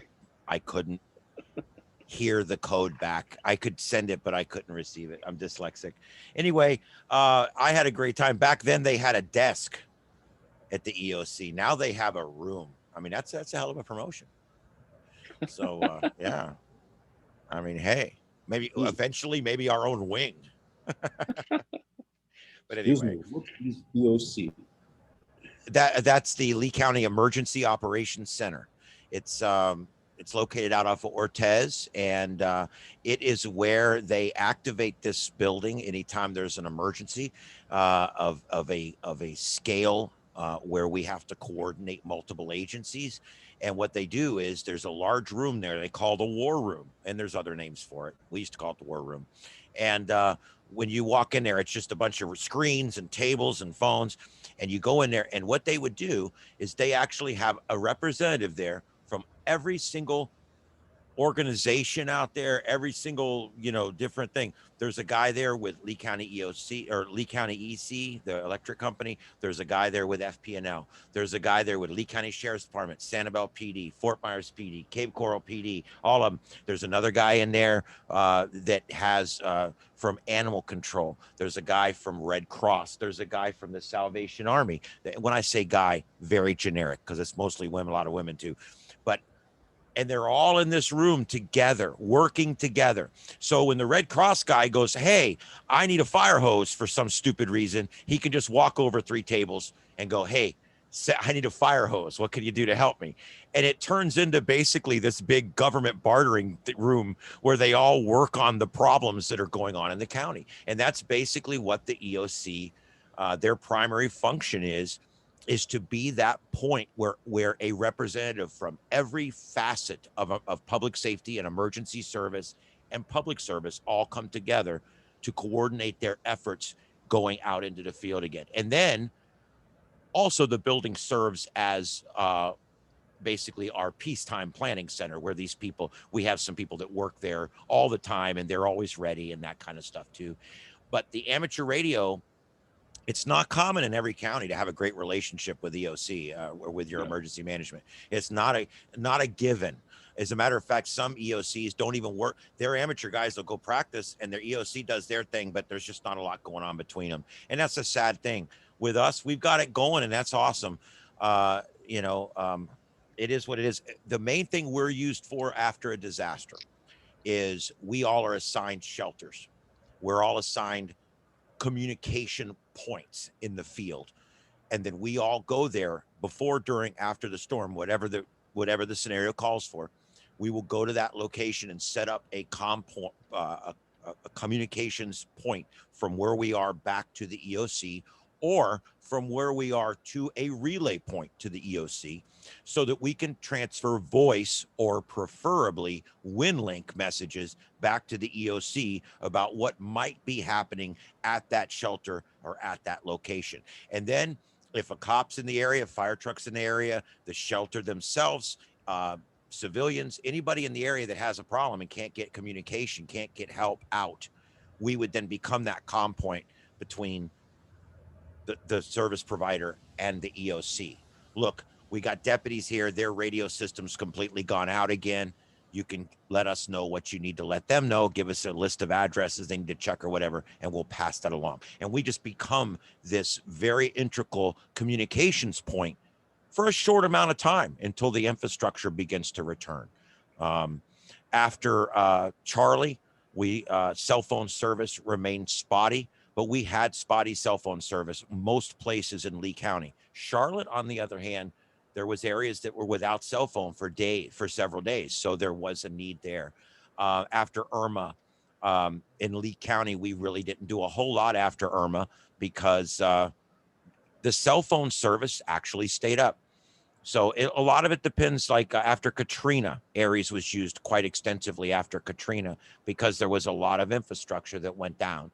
So it's one of those things. Aries is there as basically the last hope for communications, and that's what we do. Did I answer your question? Yes, that sounds pretty cool. I've probably been at that building. That's the place where I took exam for my ham license. Absolutely, you've been there. Yep. Yeah. If you didn't go to a church on Metro, then yeah, you've been there.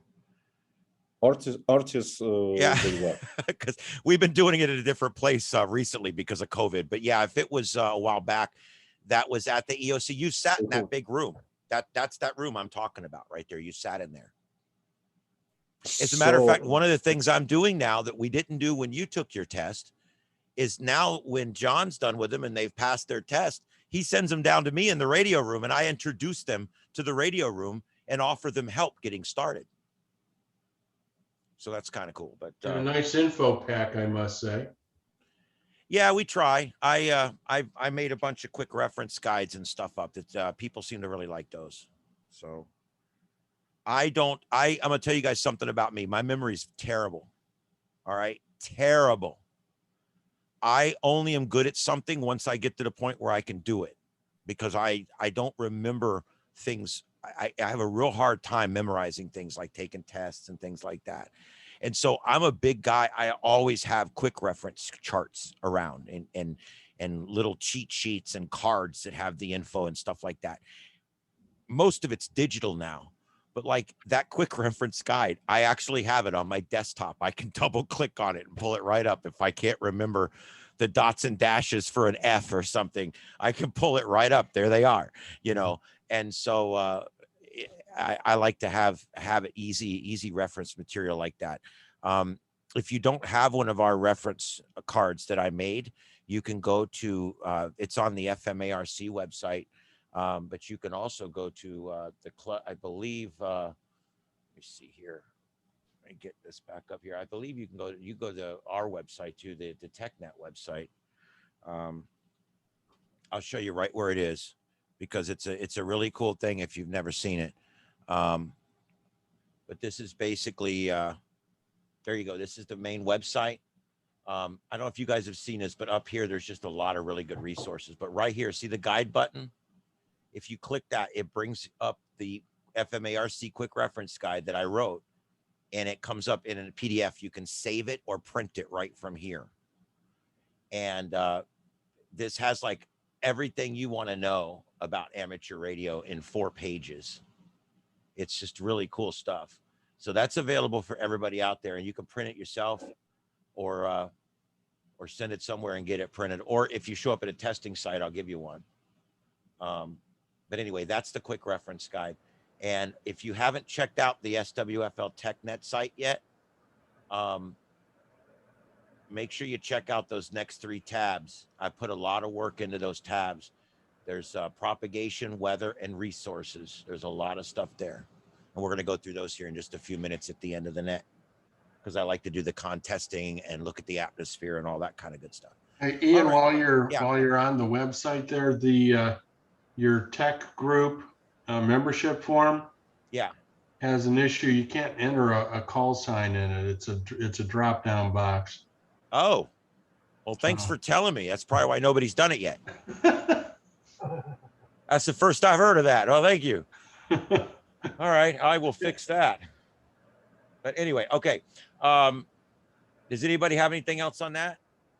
Under your weather thing, do you have a National Hurricane Center in there?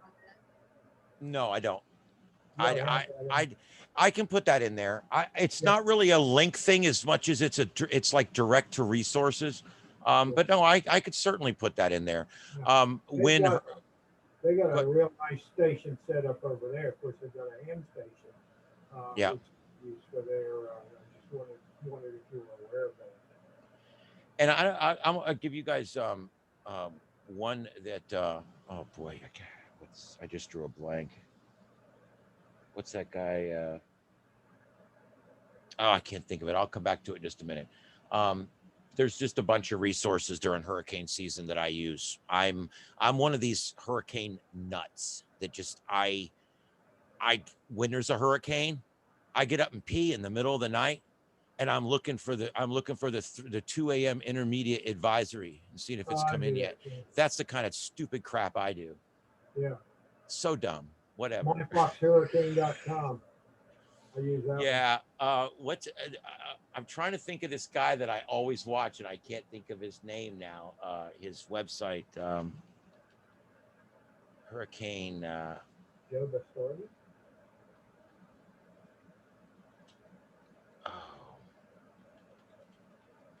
No, there's a guy that he does everything. He does broadcasting. He does all kinds of stuff, and I literally just drew a blank on his name, and I'll have to come back to it because I can't come up with it right now. It's giving me all the government sites and everything. No, it's not Hurricane City. No, that's a different guy. Yeah, it's not. Hurricane City's a pretty good one too. I like hurricanecity.com, but he used to do a lot more than he's doing now. It's mostly just like a tracking site now. But what I used to like about Hurricane City was like if it was going to hit a town, he would go to that town and find all the webcams, all the radio stations, all the TV stations streaming, all the scanner feeds, all the live cams, anything he could find, and he'd put it in a box. So you could literally like buff the storm. You could sit there and look at all the different things that there was about the storm. This guy used to do that. I don't know if he's still doing that though. But yeah, that's Hurricane City. But anyway, back to this. One thing we always do, I like to check and see if there's any contests for this weekend. I did the Florida QSO party last week. That was fun. That was a lot of fun. I made 40 or 50 phone contacts, I think, you couldn't do 80. I think it was just 40 and 20 was the only two I actually made. Florida doesn't do 80. Yeah, so there was no 80, but I did 40 and I think 20, and I didn't do the other ones. I don't have good luck on the higher frequencies unless the atmosphere is doing something. But anyway, let's take a look here. Do you see anything good here? What's we got? We got the New England QSO party, the 7th call area QSO party, Indiana and Delaware this weekend. QSO parties are fun, guys. Let me tell you about QSO parties. If you've never worked a QSO party, that's an easy way to get some easy phone contacts. If you're like me, I've made thousands and thousands and thousands of FT8 contacts. That's great. I don't count those. Those got like half credit for me. I want phone contacts because those are real contacts. So I like to still go on and get as many phones as I can. Problem is, there's nobody ever on phone to talk to except grumpy folks down on 80. So what I'd like to do is I go on for these QSO parties and field days and stuff like that because there's a bunch of people on there wanting to talk to you, and it's a great way to do it. In this last one, all you had to do was say you were 5'9", It's funny how everybody sounds like crap and they're always 5'9". Yeah, 5'9", 5'9". It's like, okay, five. Yeah, you're 1'3". Okay, anyway, 5'9".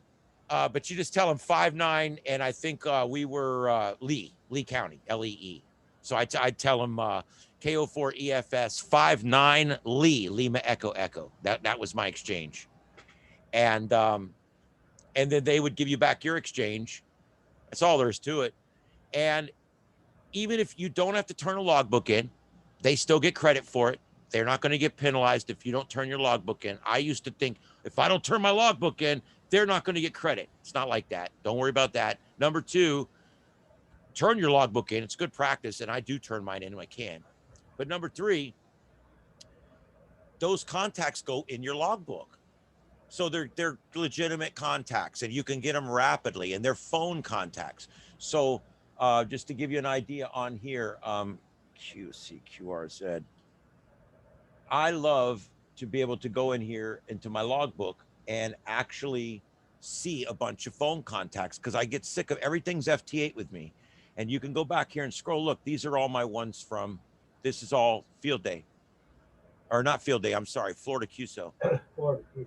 That's all Florida QSO party, all those. What is it, from 95 to 65? So, 30 of them. Or 40 of them, actually. Yeah. Yeah, 40 of them. I got 40 of them in there. And a lot of them do actually confirm. You'll actually get confirmations back on a lot of them. And some of these will still probably come in because people haven't turned their logs in yet through wherever. But I like it because you just scroll along the frequency, and you'll hear somebody on there, and they'll be talking to somebody else, and they'll say like, okay, you're 5'9", in whatever, and then he'll go, okay, good luck, QSO, or you know what, or QRZ, and then that's when you have to jump in, and it's really cool because I'm finding all these different ways to do it. Like sometimes I'll go Kilo Oscar 4 Echo Foxtrot Sierra, Kilo Echo 4 Echo Fox, and sometimes I'll wait and I'll let everybody else go, and then I'll go Foxtrot Sierra. It's a little trick I read about online. You wait till everybody's done, and then you just give your last two letters, Foxtrot Sierra. And a lot of times they'll come back, Foxtrot Sierra unit, and then I go Kilo Oscar 4 Echo Foxtrot Sierra, and they'll go Kilo Echo 4, and I'm like, yay, that actually works better than yelling right at the beginning. So yeah. I actually did that, running 5 watts on 80 meters and talked to New England. Nice. Yeah. Nice. So that's how you do it. The contesting's fun. I'm starting this tech team to do contesting. That's one of the big things I want to do. I want to get into contesting. I want to get in the we can get our own call letters for contesting. There's all kinds of neat stuff. All I need is 4 members to have our own contest call letters. I've already looked it up. ARRL requires 4 ARRL members and 5 total members, and we can join there, be a contest group. I would love to do something like this. I'm looking for people to do that. Well, you got to fix the form, Ian. Do what? Yeah, yeah. I'll fix the form. Yeah. I'm not in a rush at this point, to be honest with you. This is kind of what do they call it? A soft start. So it's kind of a soft start. Are you getting the frequency for your log off the radio, or is that just something you've got in there? Nope, that's just that's how it works because I don't have rig control. Yeah, rig control. So it just basically puts it close. Like on FT8, it puts it on the right frequency. But on voice, it just puts it somewhere in that band so that it logs it in the band, unfortunately. Yeah. The good news is Logbook of the World takes it that way. So it doesn't care what frequency, as long as the band is correct, it gives me the confirmation. Yeah. Now that I'm working again, on my list is cables for both my radios to get rig control going. Yeah, that would be nice. I want rig control. That's what I do with mine. I get frequency, time, all that stuff. All I have to do is enter the guy's call and 5'9", in what state or county or whatever. And then prepare a file and export it to a Cabrillo file, and out it goes. I like the new QRZ logbook. I don't know if you guys have played with it since they updated. You guys know you don't need a logging program, right? You don't. You don't. I am sorry. HRD, the biggest scammers in the whole world, they'll tell you that you need a program. These people, oh, you need a logging program. You don't need a logging program. Tomorrow, when you make a contact, I don't care if you call me on 2 meters. All you got to do is just go to your QRZ page and log it. Just log it down. I'm starting to log all my contacts. If you and I are playing around one day and we try like 2 meter single sideband or something and we're playing around, I'll log you as a contact on 2 meter single sideband. I like my logbook, man. I like it. I didn't think I would. I didn't think I'd give a crap about it at first, to be honest with you. I think you would either. Can you pull a frequency off your radio and put it down on that? In other words, do you have all the features that you would like a logging program? Yes. I'm not familiar with it. Yes. The way this works is if I'm logging this stuff on my, if it's a contest, I'm using my M1NN or N1MM, whatever it is, my contest logging software. Yeah. It sends it automatically to QRZ. When I'm doing digital modes, I use Grid Tracker, which automatically sends it to Logbook of the World and automatically sends it to QRZ. So that's all done automatically. The only time I log something manually in QRZ is if like you and I talk and I'm not in a contest and I'm not on digital, then I would log it manually. That's the only time I have to log manually. And I'm big about, I like to even leave notes. Like I'll actually leave comments and notes. Like I even put what radio I'm using, what tuner I'm using, what sound card I'm using.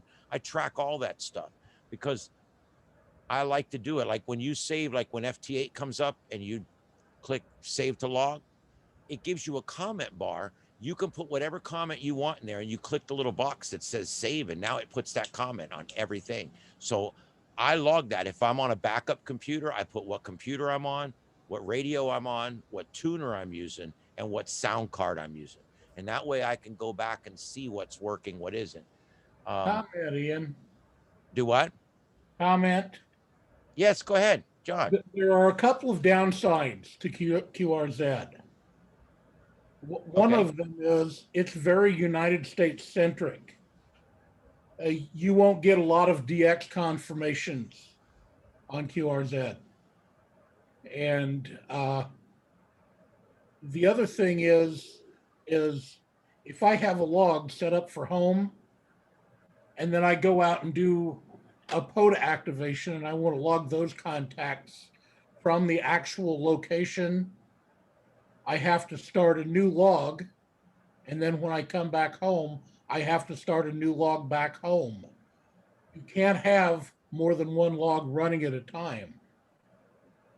The other downside is I don't get near as many confirmations on QRZ as I do on Logbook of the World. I track my percentages, and my Logbook of the World, I get about 75% confirmations. On QRZ, I only get about 50%. Okay, John, just so you know what I do, and I haven't paid for QRZ yet because, again, the whole unemployed thing.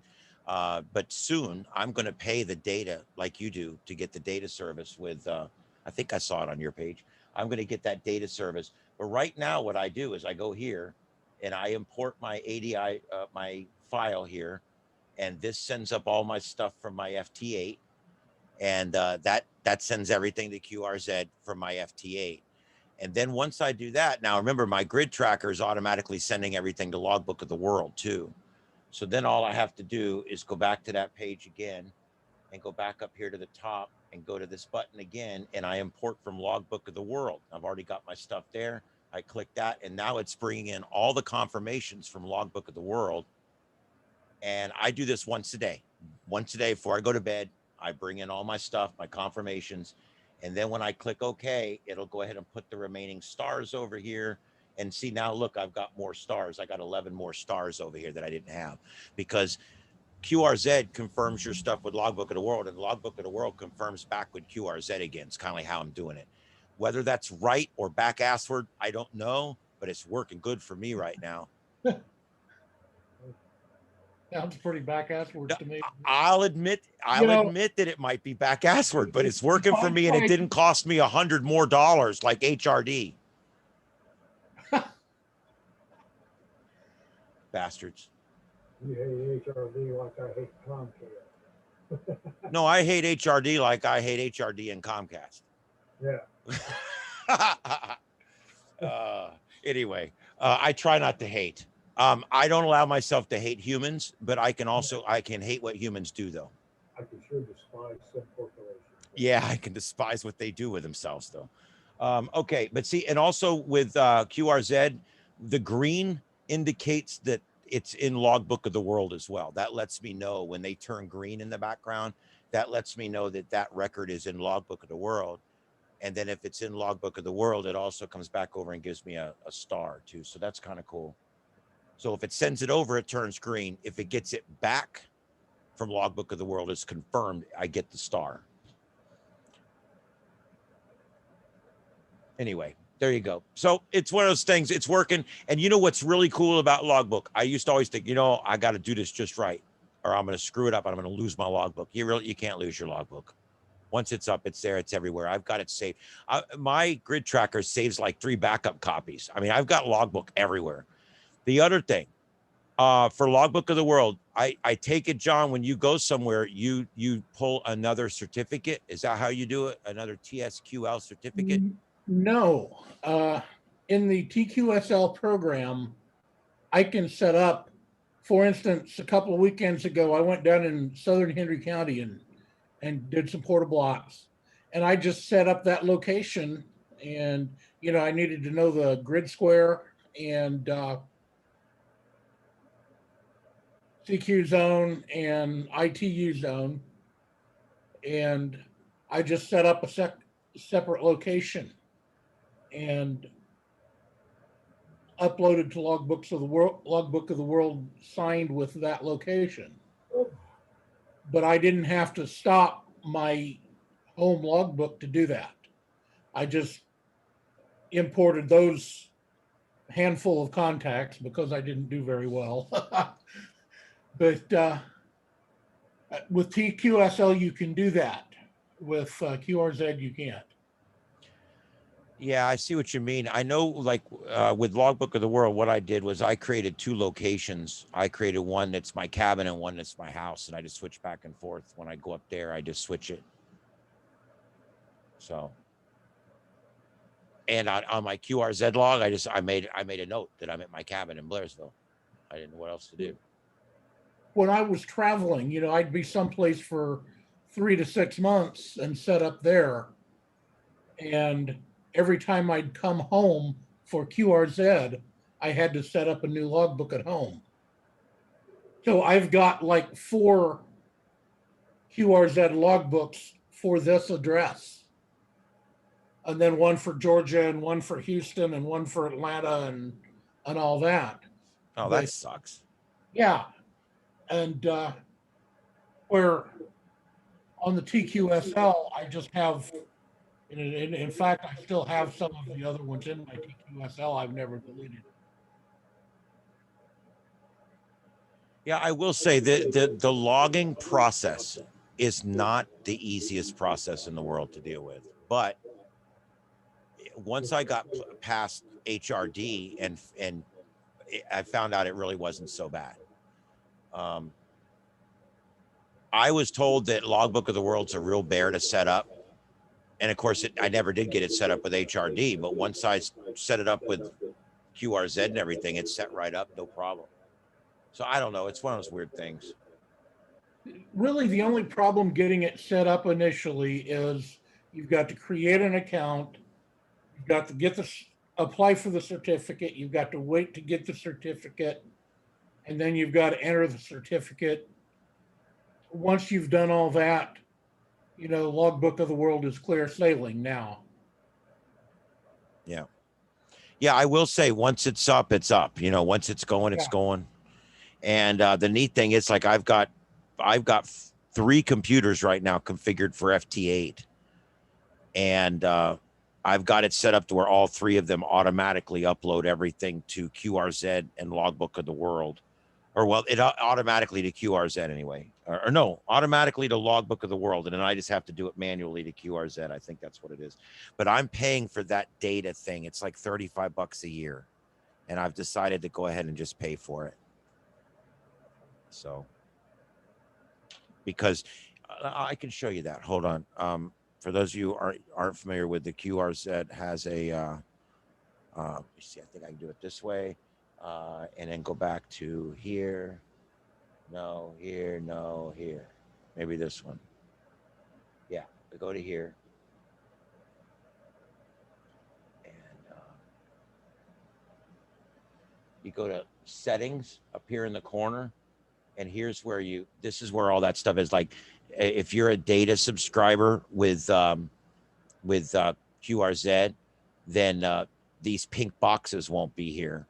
What would be great is once I pay for this, then my QSOs will automatically upload into both, and they'll automatically cross over and cross confirm, I guess you would say.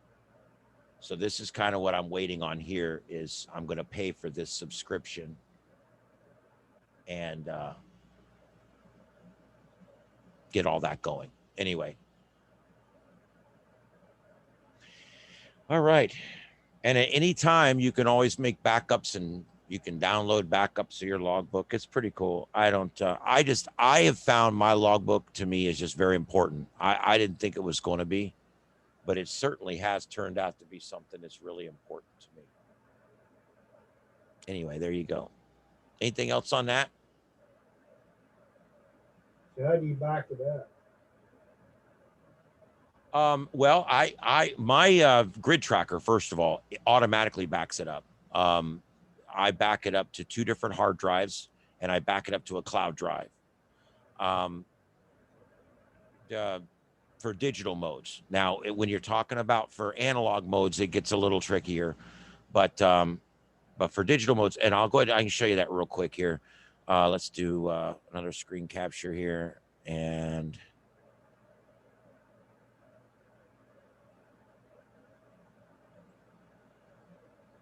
all right, let me bring this over here. There we go. Let's see if that'll work here. Is it going to work? Oh, for God's sake. It literally it tried. I don't know. Okay, there we go. There's my grid tracker. And you can see it's updating now because I just loaded it. So it's got to update all my grids. But when you go to this, you go to here, you go to your gears, and you go to logging. And this is where I put all that stuff in here. I log directly to Club Log automatically. So if everything else in the world died, I've got a full logbook on Club Log. I don't even use Club Log. It's literally a backup that's a backup for my backup. And yeah, and here's QRZ. Once I pay for that service, this will automatically send them to QRZ. Now I just have to hit a few buttons and manually do it. Yeah. This is the PSK reporter that sends my data up so everybody can see the map and what's going on. HRD log. If you use that communist service, that's there. Cloud log is right there.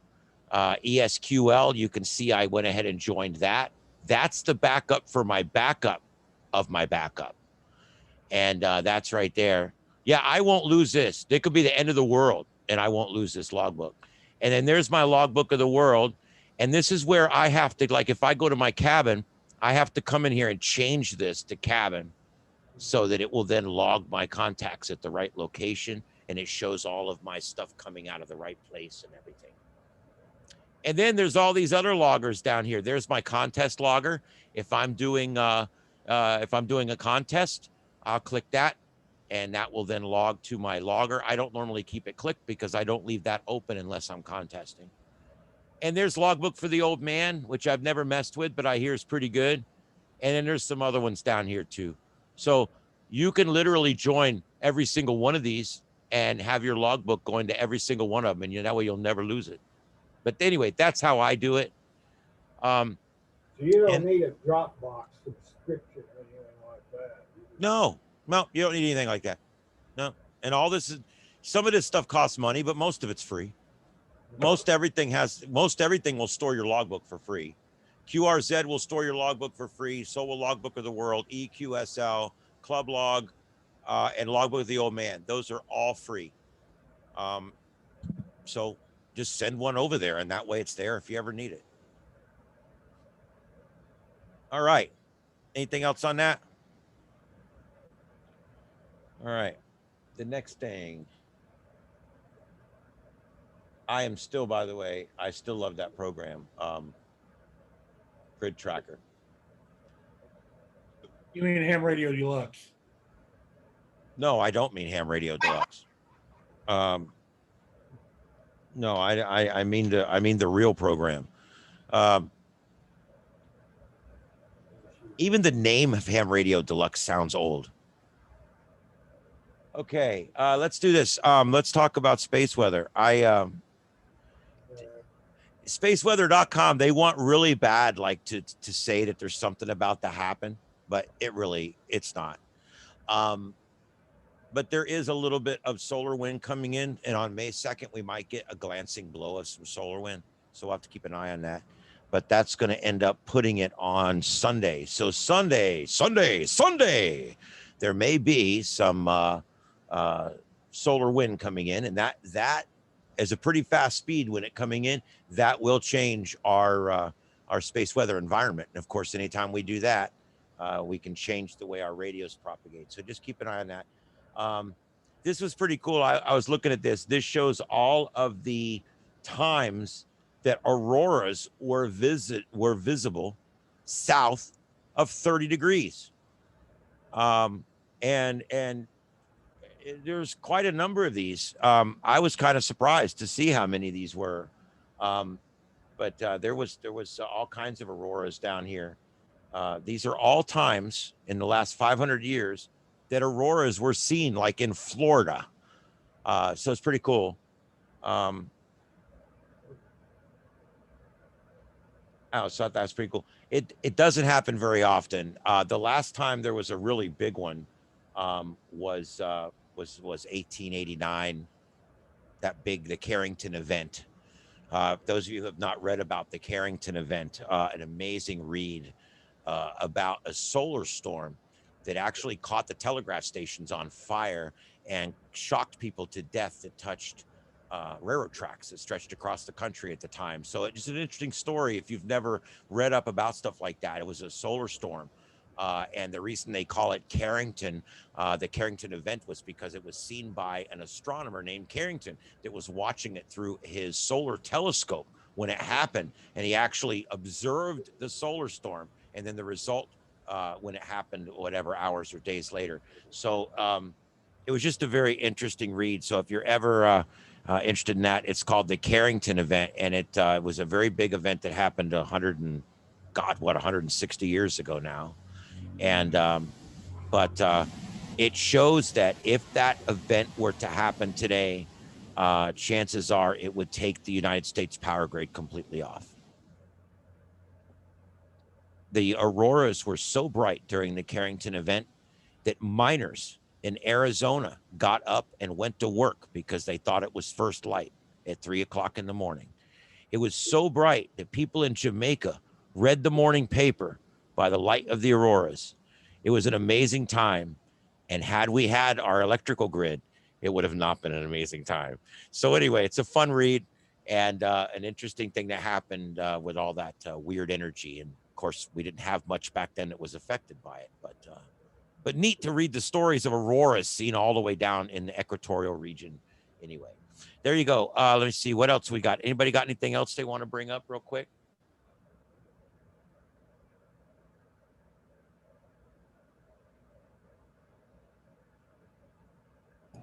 John, the latest news from the Baofeng factory? No? Okay. All right. I guess that's it then. Ian? Yeah.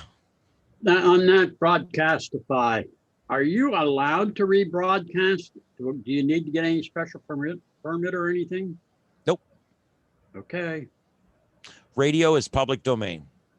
The only exceptions to that are like government transmissions that are scrambled and things like that. You can get into some sticky wickets there. But as far as broadcasting scanner feeds, like from police, fire, EMS, amateur radio, railroad services, commercial services, it's all pretty much legal. Airlines, it's all legal. It's public domain. Okay.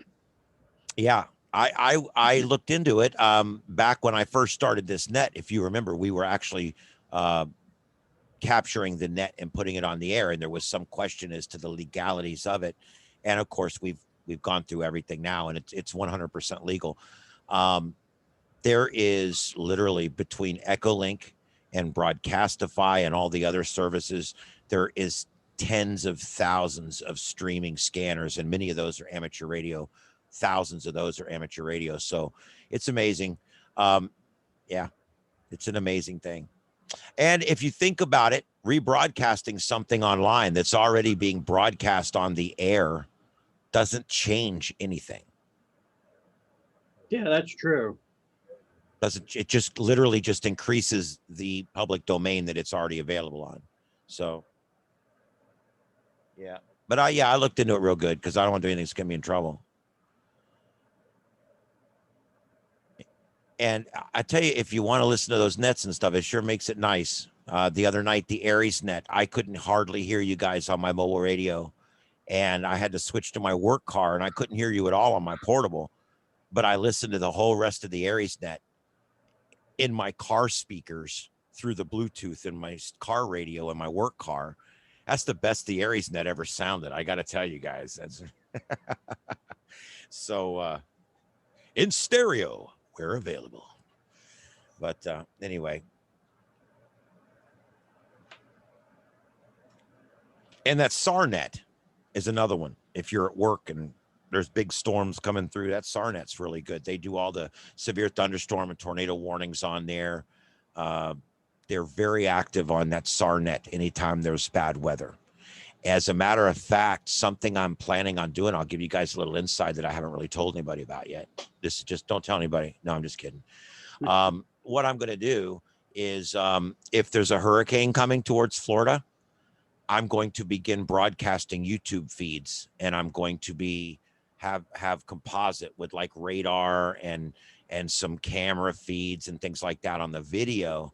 The audio is going to be SARnet, basically. And whatever other affected areas there are. I did this once last year when a storm was going up the coast last year. I tried it out, and it was in its infancy then.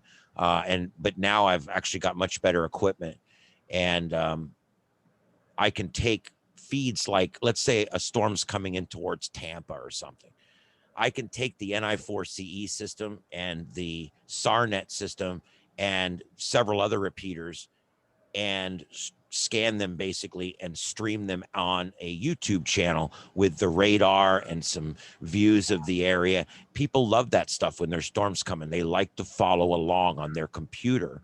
And so it's something I'm looking to do, again, for the purpose of interesting people in what we're doing.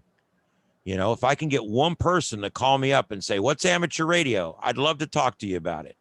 You know, so that's why I'm doing it again. But I don't know if you guys know about this, but like, let's say when these riots are going on, or when there's a big fire, or when there's a big police action going on, or when there's some big storm, there's compositors. They're starting to call them compositors. There's different names, but they're people on YouTube. And what they do, and there might even be one on right now. I don't know. I'll look real quick if I can while I'm talking.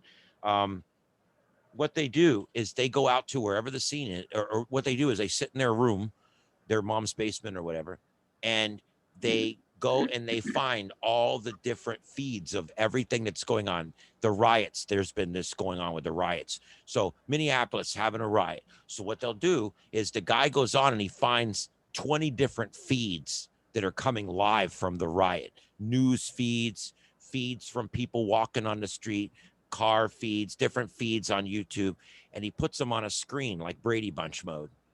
And you can sit there and watch the entire event on one high def screen on your 50-inch screen in your bedroom. And you look up there and it's like having security cameras on Minneapolis. It's pretty cool. And my wife and I have actually gotten into this. You could actually watch breaking news events in like a composite screen while they go on. I'm hoping there's something on tonight that's kind of like that I can show you. I'm looking real quick here. I'm searching for live videos, riot protest coverage. This might be it right here. Riot's getting to be kind of old. Yeah, this will give you an idea. Now, there's not a lot going on tonight. Thank God, there's not a lot of rioting tonight. Everybody's been behaving on both sides of the coin. But this gives you an example. This is one that's going on right now. This is a live feed of live feeds. And they'll usually select audio from one that you could listen to. And in this case, you can see how the bottom right screen, see how the name is in orange? That's the actual audio feed you're listening to. I happen to know because I watch this guy. Notice the top, he's got the guy up there singing or whatever. And then he's got the different videos. Sometimes these will have as many as 20 videos on a screen at one time. It's amazing. And it's a great way to see what's going on, to see live in the world what's going on a major event. Now, most people aren't crazy like me. My wife walked in about 3 months ago when it was really bad one night. They were burning up Target stores. And I'm in my breaking news mode. My wife walks in at 1 o'clock in the morning. I got 20 screens on this screen. I got 15 screens on this screen. I got 10 screens on this screen. I got 4 screens on this screen over here. I'm monitoring 4 different scanner feeds at the same time. And I'm monitoring all these different. My wife comes in and she goes, "Come to bed. You're not sitting out here all night watching this shit. Come to bed." So is this a feature of YouTube, or how are you doing this? It's on YouTube. I don't know. They're using a program that I'm not familiar with to make the composite of basically it's a video that's just a composite of a bunch of other YouTube videos. And there's a program they're using to do this. And I wish I had the program, to be honest with you, because I may do this eventually. I love what these guys do. And you know me, I may do this because this is something I can do here with my good old computer. I got it. You probably could try OBS Studio for this. So you're gonna get some streams and aggregate and restream it. Yeah. I thought you Studio? already. I've heard of that before. OBS Studio, yeah. I thought you already doing it. Sorry, I'm not a native English speaker, so it's sometimes a little bit hard for me to to get the idea. Yeah, this is like I said, it's a neat way for me to kind of just see what's going on out there, because you could watch any of these videos separately, or you can watch one of these composites and you can kind of see it all at once.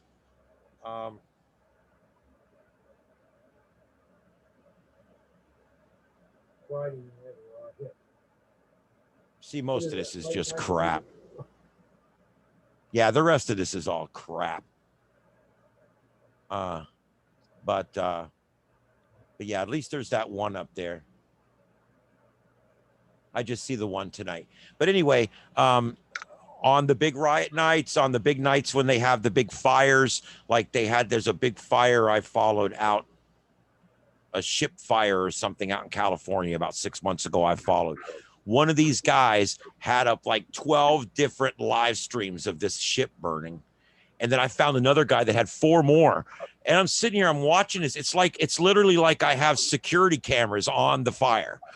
And I'm sitting here watching this fire in like real time. And I'm listening to all the guys on the scanner, pulling the 1.5 inches, doing this. I was like, man, this is really cool that you can really like, you're on board with these guys. You know, I had to be a fireman before in order to get in the action. Now you don't have to. You can do it from the comfort of your own shack. But I think it's really cool. What a cool thing. All right. Anything else on that?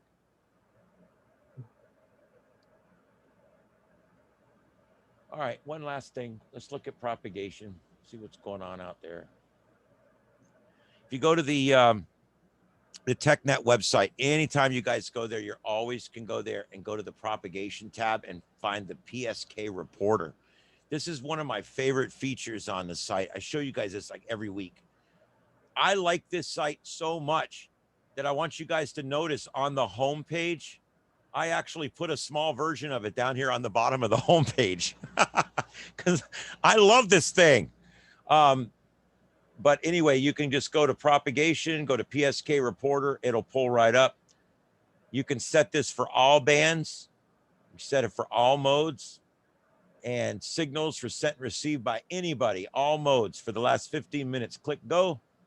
And that gives you a quick view of what's going on in the entire world right now. Now, what I see is most everything between the United States and Europe is on 40 with some 80. There's a lot of green up here. I think green's 30.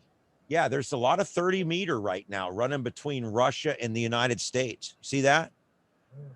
See all those the green arches right there? That's all 30 meter coming out of the United States going into Russia. So there seems to be a weird opening right now going over the top of the planet. And then looking down here, you know, something I find South America loves 17 and 15. I don't know what it is. They love 17 and 15. I don't know if they can like get on it with their tech band or down their tech license or something down there, but they love 17 and 15 in South America. And I don't know why. I don't see any of it right now, but that's pretty much it. The gold is going to be your 20, of course, 20, always big during the day, but it's starting to fade out now at night. But notice 20 is still running into Russia, going over the top of the world there. So that's pretty cool. I love this program because it literally in one shot shows me what's working in the world. And then if I want to, I can always go back and I can refine my search down to just a certain kind of transmission or a certain kind of a certain band if I want to. The other thing I like about this, and I can't show it to you right now because I haven't had any of my radios on the air today that much. Well, actually, I had earlier, I did. This is going to show you just what my radio has actually picked up or sent in the last 24 hours. This is pretty cool. This actually gives you a really good idea of what you've been able to do. Why is it taking so long? There we go. So it kind of shows me. Now, if this was a shorter time period, it's great because you can zoom in and it actually shows you where your bounce is going. If this was a 15-minute, I could use that oval. See that pink circle? That's showing me what it feels one bounces for me. So like my most likely contacts will be in that pink area. When you're running yours on 50, you're running it at 15 minutes for just the stuff that your radio's picking up. It's going to show you this pink circle, and that's going to tell you where you're most likely to get your easy contacts. And then, of course, I had my radio on 20 for a while earlier, and then I put it on 40. So that's why you're only seeing 20 and 40 contacts on here, because that's all I've actually monitored today. So this is cool. So not only am I sharing my data on the PSK reporter with everybody else in the world, but that data is stored for me to use for my own edification too. And that's what I really like. I can go in here and set it for just my data, and I can see just what I've done. I can also go see what other people have done. Like I can type AA4JS and go see, has my buddy been on the air today? Nope, don't see it. But that doesn't mean John wasn't on the air. He may not have his PSK thing reporting. But like, let's say you've got a radio and I know that you've had it on all day and you're on PSK, I can put your call sign up there and see what your radio is doing today. So I can use your radio to help me figure out what to do too. So it's kind of neat. It's really cool. If you want to just do research on one band, if you want to just look at 80 and you want to see what 80's done for the last 2 hours, all modes for anybody, do that. Take a quick look and see what's 80 doing. There's what 80's done in the last 2 hours. You can see why this information is so damn important, man. It's so cool. It's real time. There you go. All right. So where is the data came from? The data comes from everybody out there that's reporting the data. Like for instance, on my FT8 program, on JTSX program, I'll show you that. Give me just 1 second. When you pull up your WSJTX program, which I'm doing right now, I'm going to move it over to the screen as soon as it lets me. Come on. Okay, here we go. There's my WJSTX program. Oh, wait a minute. I don't think you guys can see that. Let me see.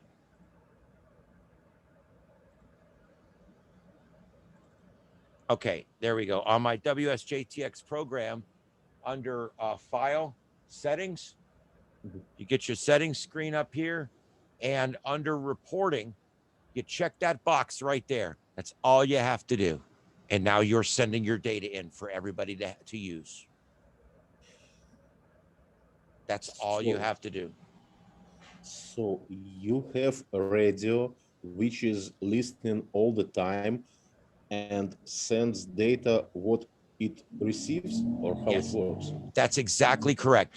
Anytime your radio's on and this program is on, it's sending the signals it hears to that source so that it comes up on that map. And what I do a lot of times, I leave my radio on 24 hours a day sometimes if I'm doing research. Like a lot of times I'll leave both radios on. I'll leave one on 20 and one on 40 and I'll go to work. Or I'll leave one on 20 and one on 10. I've been doing a lot of research on 6 and 10. So I'll leave one on 6 and one on 10 and I'll go to work. Then when I go to work, I can pull up my PK spotter and I can see if my radios are getting anybody on 6 and 10. I can actually see what they found. And I can do my own propagation research using my radios and this thing. So it's really cool. So even if I'm not using FT8, I still leave my radio and my FT8 on so that it's sending my data up for everybody else to use and for me to look back on. It's pretty impressive. I need to read more about this. That's freaking awesome. I love it. I'll be honest with you. I think the PSK data is probably one of the single biggest resources that a ham operator can have. It's just amazing for me to instantly share with you everything my station hears. That's awesome. And when you get 1,000 or 2,000 people sharing it around the world, you now have a model of what's going on in the whole world that has a graphical representation that you could look at and see what's going on. It's amazing. I love it. I can't get enough of it. The big data and everything else and visualize. It's pretty cool, definitely. I think it's amazing. I just can't get enough of it. And when I go in here, I use this all the time, and I usually leave it set on all bands, all modes for 15 minutes. That's how I leave it set right there. And if you pull it up on my website, that's how it comes up. That gives you, that's 60. See all that dark blue? That's 60. That just popped up. So we've got a station down in South America that's kicking some ass on 60 right now. So if I was going to try to get FT8 60, I want to see what's he on. So I'm going to go up here and I'm going to switch this just to 60. And I'm going to switch this just to FT8 go. And that's going to show me, look, whoa, 60's opening up tonight. We could go on, if my radios talked on 60, which they don't, because I haven't modified them yet, I could go on 60 and I could probably make a bunch of contacts on FT8 right now. And it shows you right where you're going to make them too. Isn't that cool? Let's say I want to see what 40's doing. 40's my go-to band in the evening. There's 40. 40's the old standby. But notice no 40 to the west yet. It's still way too early to get Japan or Australia or something like that. I love to watch the dark line come across because the 40 and the 80 all stay pretty close to in the dark. And then of course the 20 and those upper bands, they all like to sit over in the light. Not always, but most of the time. I think that's kind of cool. It gives you a chance to really take a look at what it looks like. You know, the dark. If you notice, all the 40 is in the dark. There's really not any 40 happening out in the sunlight right now. It's all in the dark. When you get out in the sunlight, oh, there's one to Alaska right there. But when you get out in the sunlight, it's 20. It's 20, it's 15, 17. There's some 15 and 17 down here in Australia, New Zealand. But I love this thing, man. I'll tell you what, you guys know I have a bunch of screens. This is up on one of my screens. It auto refreshes every 5 minutes for me. It auto refreshes. So it's basically like a status screen. It's a static status screen that you don't need to mess with. You can use it like a ham clock. You can put it up on an extra computer up in the corner and just leave it on 24 hours a day. It'll tell you what's going on in the world. I love it. I can't get enough of that. Let's see what else. See if there's anything else going on. Let me just put that back on. I'll go through these other ones here real quick. I think if people are bored, they're taking off anyway. So, all right, if we go to, I want to show you a couple other things on here. Propagation. I got the usual space weather stuff. There's nothing special there. It's just all the usual space weather stuff. Under Aurora, it's just what you expect. There's all your Aurora information, and it shows you, see the green right there? You can see where there would be any auroras that might show up. Real important if you're doing Aurora bouncing, but generally important if you're just looking at propagation. And then muff. No, it's not a dirty word from high school. It's actually the minimum usable frequency. And this is something you can study if you haven't gotten into it. This will actually show you in your region what the minimum usable frequency is and where the opening actually begins. And so that's something there for you to check out. Still learning about all this stuff myself, by the way. And that PSK reporter I just showed you, the beacon transmission signals, you can actually go on. There's beacons out here, and you can actually go on and see when each beacon is going to transmit. And that's all this stuff to go along with that. I haven't even gotten into all this too much, but this is the beacon stuff. Tropospheric ducting. This is a good one. Let's say you're in your truck and you're on your way home from work, and you're picking up the station from Tampa instead of the station in Fort Myers, which happens a lot on our station. They get the Spanish music from the Spanish station on 92.5 instead of my afternoon show that I'm producing. And we get all kinds of complaints. The reason, tropospheric ducting. This map will show you when there's tropospheric ducting. Tropospheric ducting generally affects 6 meters up to, it's supposed to affect up to probably 1.25 meters. And that's about it. It doesn't generally have an effect outside of that too much, but you know how it is. It affects commercial FM right about 100 megahertz, really strong. And so what ends up happening a lot of times is this tropospheric ducting will start, and the signal will come out of the tower in Fort Myers, and the signal will come out of the tower in St. Petersburg. Okay. And what happens is this ducting, basically tropospheric ducting, it's a thermal condition that occurs in the atmosphere where there's a layer of air that is a different temperature than the air both above and below it. And when that thermal layer happens, it reflects frequency modulated signals on VHF up and down at about 150 miles. And when that happens, it brings those signals in St. Petersburg right down on top of Cape Coral. And it pushes our signal south, and we actually intrude down to Alamorada on the 92.5 station in the Keys, and it pushes everything south. Sometimes it pushes north, usually south. And so this map will show you when tropospheric ducting is going on. If you're on your way home and you hear tropospheric ducting on your radio, you hear a Spanish station coming in over the top of your talk radio or whatever, come home and look, because if you're having tropospheric ducting, you can then turn on your FM radio or your 6-meter radio, or your even your 1.25 meter radio, your 200 meg radio, and talk to towers that may be a lot further away than you normally can. One night under tropospheric ducting, I changed my PL tone and was able to talk to the 685 repeater in Lakeland.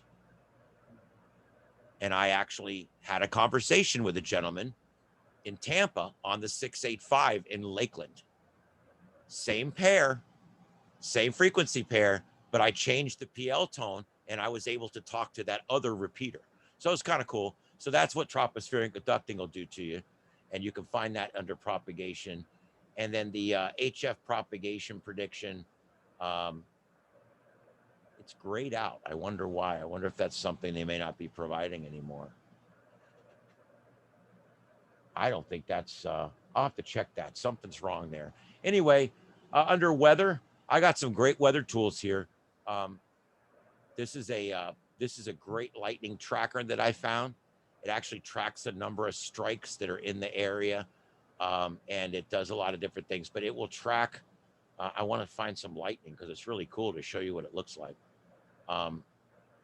The newer ones are white, the older ones are red, and it works its way down. And it's a great way to track which way the lightning's moving on a map. And it does it without the next red radar and all that other bull crap that's normally on there. And it also draws that circle. When you see that circle, that was a lightning strike that just happened. See those? Those are brand new lightning strikes. This is so real time. And I'm going to show you another one called Windy. These are so real time that you can see the lightning and hear it when it happens outside. It's pretty cool. There's windy.com is an amazing, and I believe it's one of those links. I'm not sure which one, but windy.com, you go up here and you go to rain and you go to weather radar. Now watch what this thing does. Watch it not do it now. Prove me wrong. When it puts out a lightning, it shows you the shock wave coming out from the lightning strike at the speed of sound. And I'm sitting here in the shack and I see the lightning strike in North Cape, and I see the lightning strike through the window. I see it go through the window, and I hear the program go like a quarter second later. I'm like, wow, that's quick. And then I watch the little line as it goes like this. And right about the time it gets to my house, I hear the thunder outside. I'm like, that's freaking cool. And you'll see like 4 lightning strikes and all the shock waves are coming in at the same time. And I'm like, here it comes. You know, I don't know. It's just really cool. I can't get enough of that. There's not a lot of storms going on right now, unfortunately, to show you what it looks like. Yeah, there's the shock waves. So if you're right here, right when that wave gets to you, you'll hear the thunder when the wave arrives. It's literally the concussive shock wave. So freaking cool. Anyway, I love this. And you can imagine what this room looks like when there's a hurricane coming. Anyway, that's a good one. I love that one. And then you got where am I at here? Yeah, there's that lightning map. The other one is windy. This is the wind map. These wind maps are great during the storms because you go in here and you can set this map for whether you want the European model or the American model, and you can run the map for 12 days and it shows you the storm and how the wind's going to go for 12 days. It's really cool. And it lets you compare the two models and how they're coming in and different, really neat stuff. So I love this one. It's called windy.com. And like I just showed you, there's a bunch of other controls and stuff that you can get to with this too. But this weather radar, this is a great weather provider. It's the one Wink uses, but the Wink website's got so much shit on it. I decided I didn't want to use that. So I just found the company and got their widget from them. And so this is basically the same radar that Wink uses, but it's a bigger version of it that works better and doesn't have all the crap around it. But when you're using this radar, the thing is right here, and you can select anything you want, all the different layers and all the different, so that's all right there. This is a great radar. And then I got a hurricane page that right now has nothing on it, but eventually this will be stocked with all the latest hurricane information when there's storms out there. Under resources, I got the Lee County repeater map. This is some coverage maps that we've been working on. This shows you basically all the repeaters, so you can kind of see what the coverage map looks like in Lee County. And this is a kind of a work in progress that I'm working on here, but this is kind of a coverage map for Lee County. I've got the Aries standard frequency list in here. If you're looking to program your radios, that's all in here. These are the repeater maps. This is something I'm working on. Look at this. When you go here, if you want to know what repeater this is, you just click it and it tells you everything about the repeater. It tells you who owns it, tells you what the height is, tells you all the information, tells you what nets are on it, what times. I've been working on this for a little while now. I started this about 8 months ago, right after I started. This is one of the first things I did because I was trying to figure out where all this was. It's hard when you first get started. So every one of these, you just click on it. It shows you, it even puts up the logo of what club runs the repeater. Here's the CARS repeater up there. And you can see it's on Echolink, 2 meters, 70 centimeter. So whatever one you click on, it tells you all the information about that one. So that's in here. If you need to look into repeaters or anything. Radio path study. This is really good, especially if you're in an area with elevation. But you can actually go in here and take that tool. I don't know where the link is to it, but you could take that tool. It used to go right to the map. I got to fix it. But it actually will draw a line and show you if there's any buildings or mountains between your direct beam, which is really cool. And then azimuth and distance tool. This is just simply a way for you to go into a Google map and draw an azimuth line and get an azimuth. You have to play with that. It's really cool how it works. Band plan. I'm not going to show you all these. There's all kinds of different things here. Extended band plan. The SARnet, all the information on the SARnet's in here. All the different maps. This shows you all the different maps. If you guys haven't used SARnet, you got to have this programmed in. This is the channel. Let me tell you something. It's cackling 24 hours a day. There's people on here talking. Probably every hour or two, there's a QSO on there. Every hour, there's at least one QSO on there. It's great if you're just wanting something to listen to while you're out trucking during the day or something. You want to keep this on. I programmed mine in a different order. I programmed mine so that if I get in my car, it goes Lee, Charlotte, Sarasota, Tampa, Lakeland, Brooksville, Ocala, Gainesville, Lake City, Live Oak.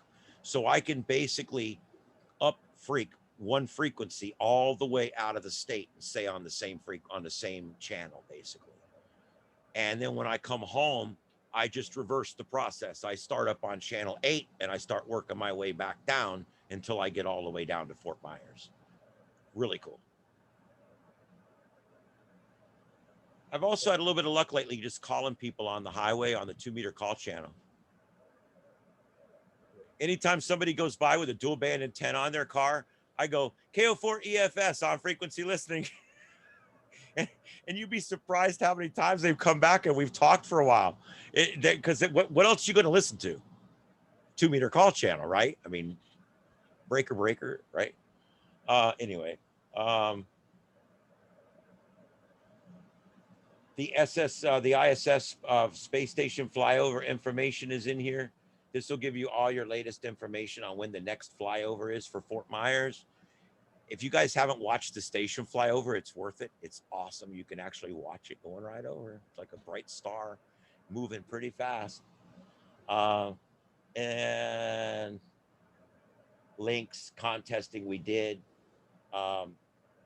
This is the Oscar stuff. This is if you're looking for satellite passes, if you're gonna try to make contact with a satellite, these are all the satellites and when their passes are coming over. So you can take a look at that. And then the last thing I'll show you, I found this really cool tool in here for mapping out your own circuit boards.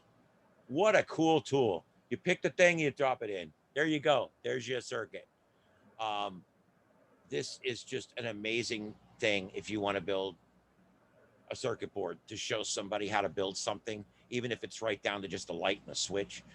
This is a great way to make a blank little circuit board, and it makes you look like you really know what you're doing, because you can drag and drop shit for about a minute and look like you really know what you're doing. Anyway, there you go. As long as what you're dragging and dropping actually makes sense. Anyway, there you go. I like that tool. That's really a cool tool. And you can save those, or you can screen capture them too and like email them or send them to other people. So it also simulates circuits? Yeah, it doesn't like hook them up and test them for you. No, it's for drawing out a circuit so you can show somebody a circuit. And that's what it's for. It's a drawing tool.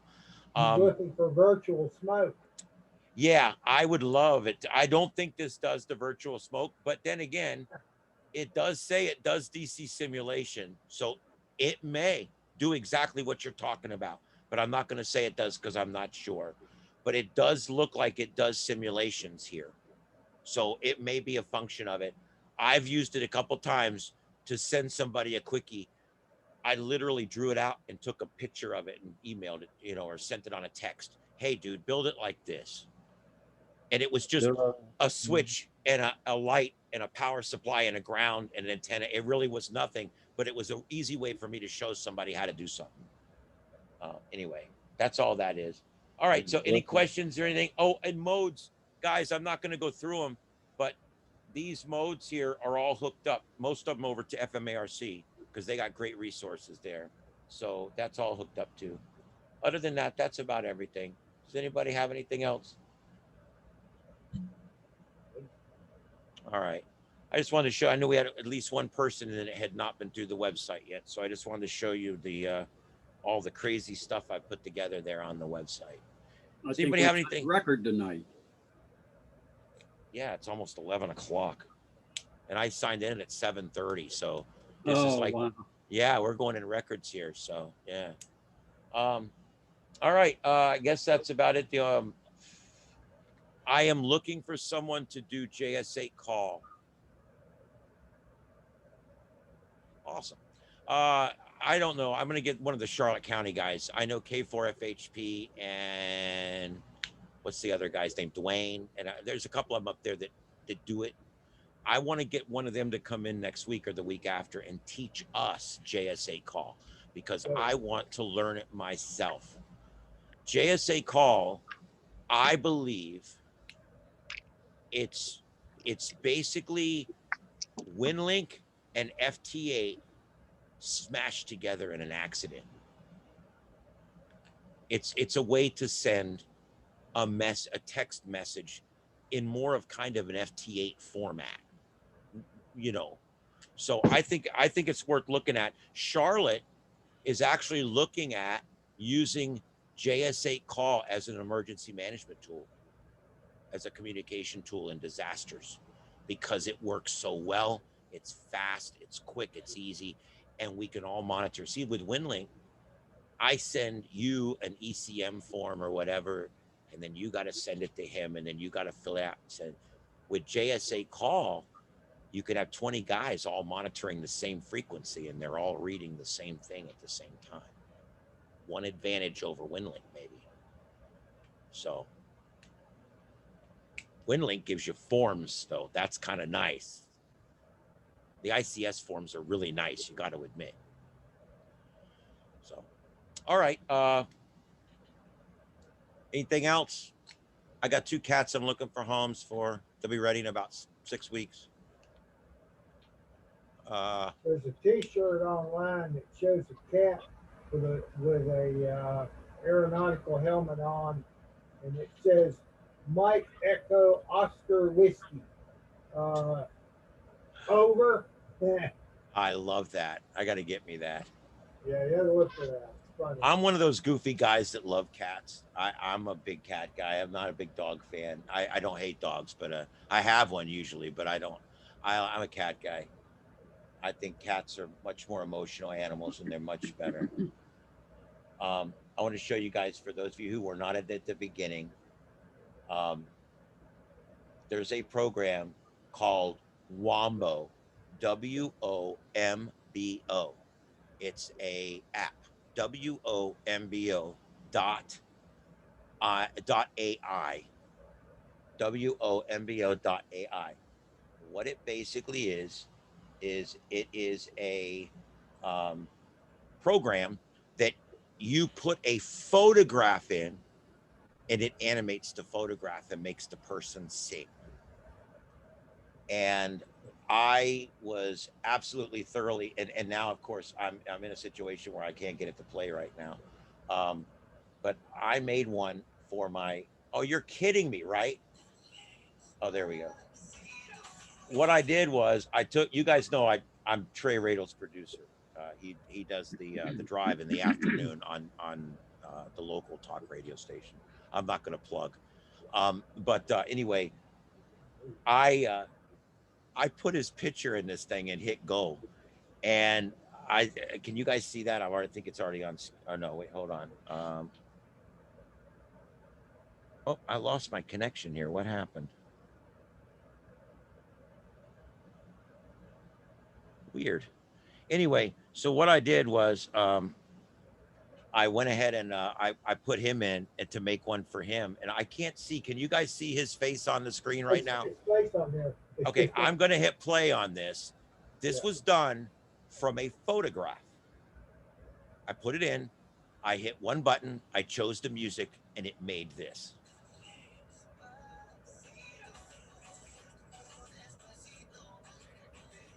Is that scary? Yeah. It actually goes in and finds his eyes and finds his mouth and everything. Of course, it kind of knows where all that is. And it literally made this out of a damn photograph. You get 4 free ones. You get 4 free ones. So check it out. It's WOMBO.ai. You get 4 free ones. And then after that, they charge you. It's like $4 a month.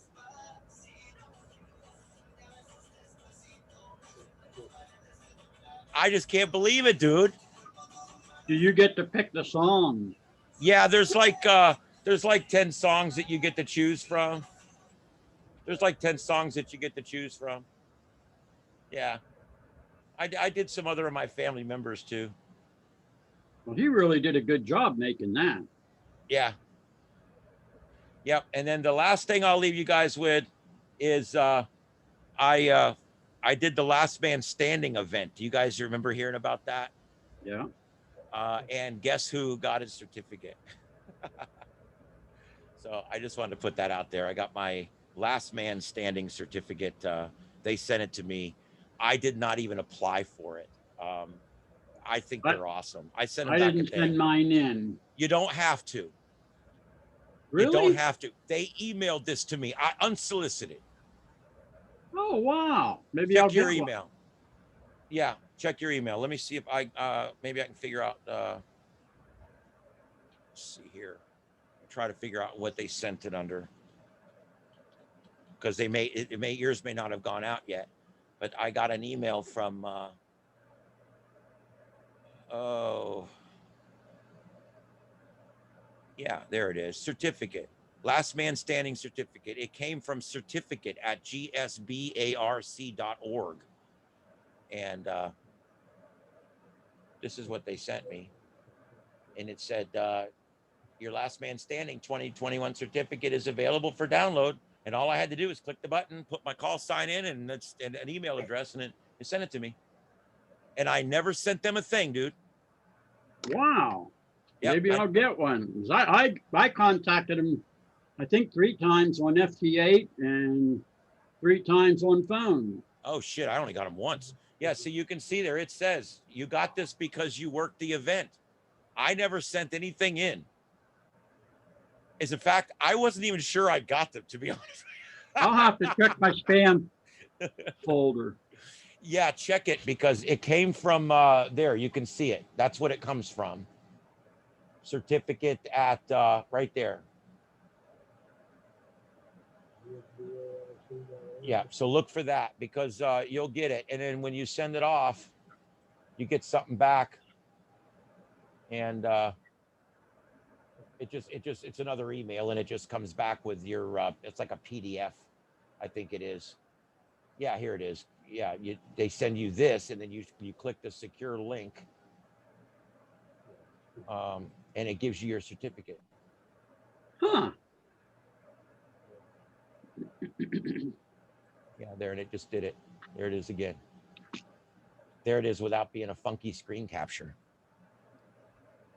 But yeah, what I thought was cool as anything about it was that they sent it to me unsolicited. Like they made a big deal about reaching out to me. All I did was one FT8 contact with these guys. And I hate to admit, I never watched the show, even though I like Tim Allen. How can you not like Tim Allen after Galaxy Quest, right? My 5th favorite Star Trek movie. You guys, no Trekkies in here? You didn't get that joke either? All right, I'm going to give up on you guys. Go to bed. Galaxy Quest wasn't a Star Trek movie. It was a spoof. Anyway, all right. There you go. Tim Allen, Galaxy Quest. One of the best movies ever made. I can't believe you guys haven't seen it.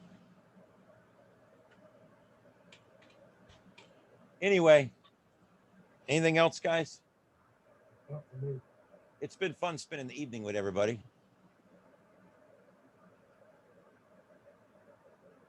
And I guess that's about it. I don't see anything else going on here. I'm hoping to get my WinLink going this weekend. That's one of my 3 projects this weekend is WinLink, stabilizing my scanner feeds onto one computer. Well, I've got about 5 projects anyway, but and I want to get this WinLink node set up to where it's stable and semi-permanent.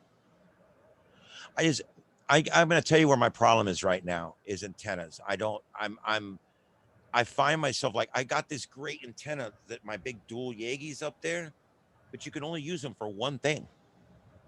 And what I really want is like, what I really need is a duplexer. So I could hook like 4 different radios up to that one big antenna up there that's shooting back towards town, you know? And I know they make such an animal, but those aren't cheap. Yeah. You talking about HF? No, VHF. Oh, VHF. Okay. Yeah, because like I'm receiving, like, here's what I want to do. Like, okay, if I want to set up a repeater link. Let's say I take 2 Bofeng radios, okay? I take 2 radios. I've already got this piece of equipment, by the way. It's a repeater box. Hooks into this one, hooks into the other one.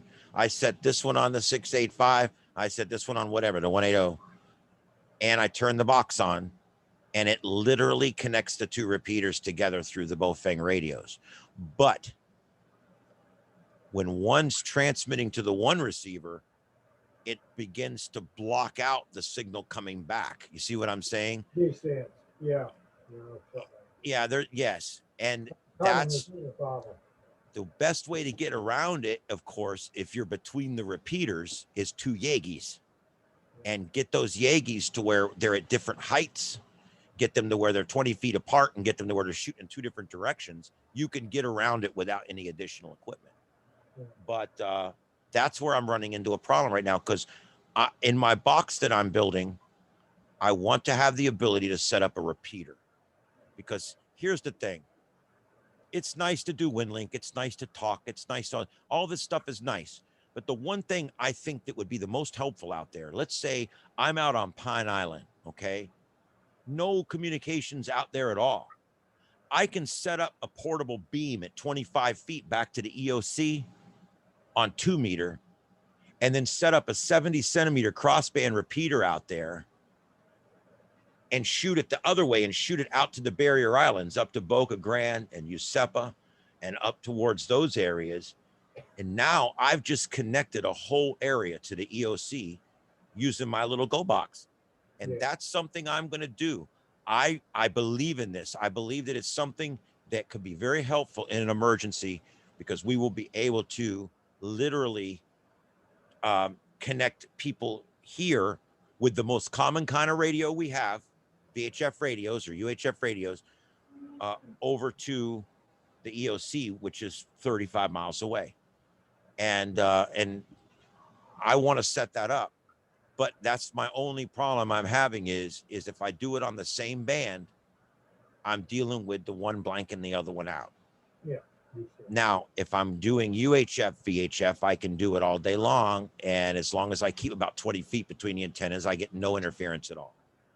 So that's what I'm working on. So I would love to do a test one day where I have one of my Yeagis 20 feet in that direction, up 20 feet, shooting at a repeater like in a stereo, and then my other one up here 20 feet away shooting at a repeater in Punta Gorda, and see if we can connect the two together without any interference, both being on 2 meters.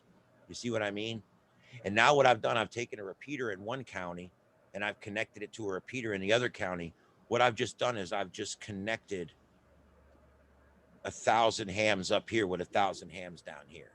You know what I'm saying? That's just, it's an amazing thing. And it's something that can be turned on and off at will, and it would never be left on. And it was something that's just, it's there when you need it. And we can connect this stuff together. And it's something that would be on generator power. So it's something that I would have with me on generator power. It's always going to be working. So anyway. All right. Yep. Fun stuff. Anything else? It's just the three of us now. Well, I guess it's just the two of us. No, I'm here. Oh. Well, how was Lunch Bunch? It was good. It's always good. Yeah, I always get stuck at the end of the table where they're talking about guns. Yeah. Hate that. It does make a difference where you sit. That's for sure. There's one guy, he always like goes, so what kind of guns do you have? And I look him right in the face and say, I got 6 Baofangs and I got 2 QYTs and I got this QYT. Yeah, that's good. Isn't this a radio club?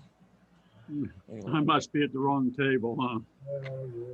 No, I actually like all them guys. I do. It's just and a lot of times, I'll be honest with you guys, the last thing I want to talk about is politics. Yeah. Yeah, I'll allude to it. We'll kid around, we'll joke and go on, but I hate politics. It's my life. I live it with work, and I hate it. I go in every day and I spend 2 hours prepping for the show by just literally reading about and studying about the 5 or 6 things we're going to cover that day. And I used to be one of these people. I used to I'm well versed in the news. I know about everything. I know about everything that's going on locally, regionally, state, national. I knew it. And in the last year, I've just completely turned into one of these people that I don't want to hear about it. I don't care about it. I go to work, I read it, I have to, and then I leave, and that's it. I'm done. Don't care. You leave it behind you, yeah. Yep. I don't care. The one thing that we know about politics is it's always going to be crap.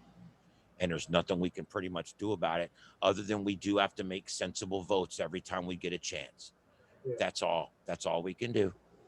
Got to move on. I do everything I can. I go on the air for 2 hours and bitch about it. That's all I can do. The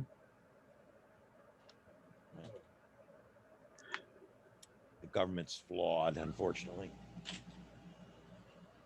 Oh, well. I love my WinLink. Our Echolink. I'm going to go in the morning. I'm going to hook my node back up and play with it some more.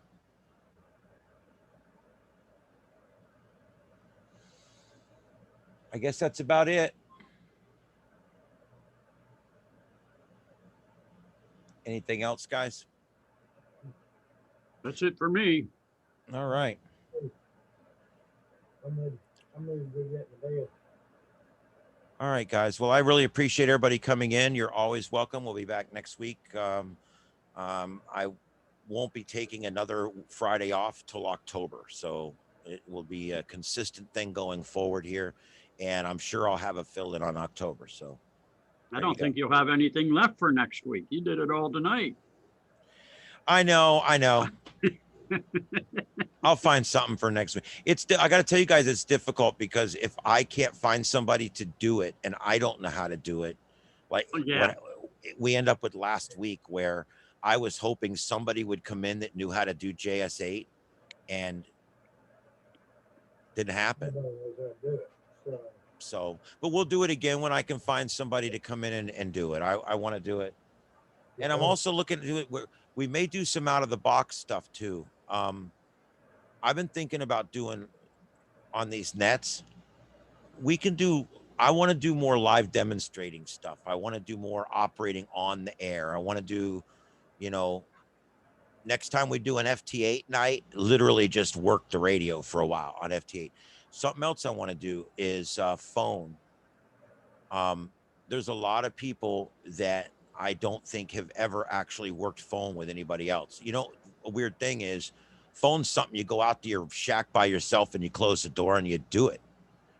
I found myself the first time I was calling CQ at Winter Field Day out in front of people, I was a little embarrassed. I actually had a little mic fright.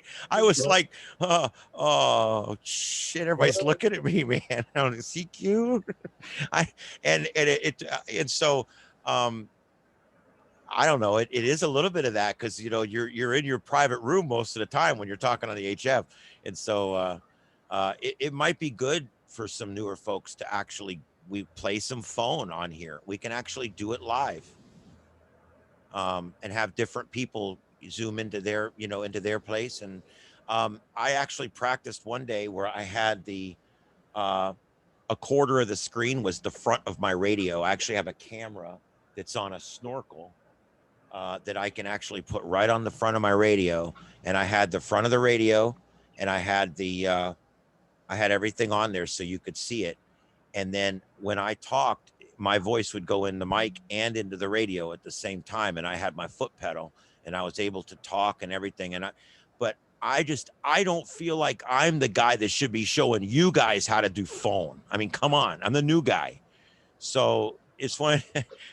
I'm a little self-conscious about that, to be honest with you. I feel like on here I'm teaching to guys that have been doing this for 40 years, and I'm not a teacher, and I'm facilitating is all I'm doing here, and I just feel a little out of place. You're jogging our memories. You're jogging the memory to the point where, oh yeah, I always wondered how that worked, or you can ask. Well, I was always wondering how this such and such worked. Never played with it, and somebody will know, So you're just jogging our memories and keeping things going. Somebody will come up with JS8, I'm sure. Somebody's got to know how to do that. Well, and I like what I see so far, other than a slightly steeper learning curve. I do like what I see so far with JS8 or with JS8 call, but I don't know. I'm weird about FT8. I like the wham bam thank you ham. I got to admit, it's almost gratuitous sometimes. Automated ham radio. Yeah, I mean, I get in there and my wife and I will be sitting in there and I'm remoted in. I'll be sitting in the bedroom. We're watching a movie, and I've got my spare laptop in my lap, remoted into my computer in the shed, and I'm sitting here working FT8. There's something wrong. When I got my computer dialed into one computer working 40, and I've got my tablet dialed into my other computer working 10.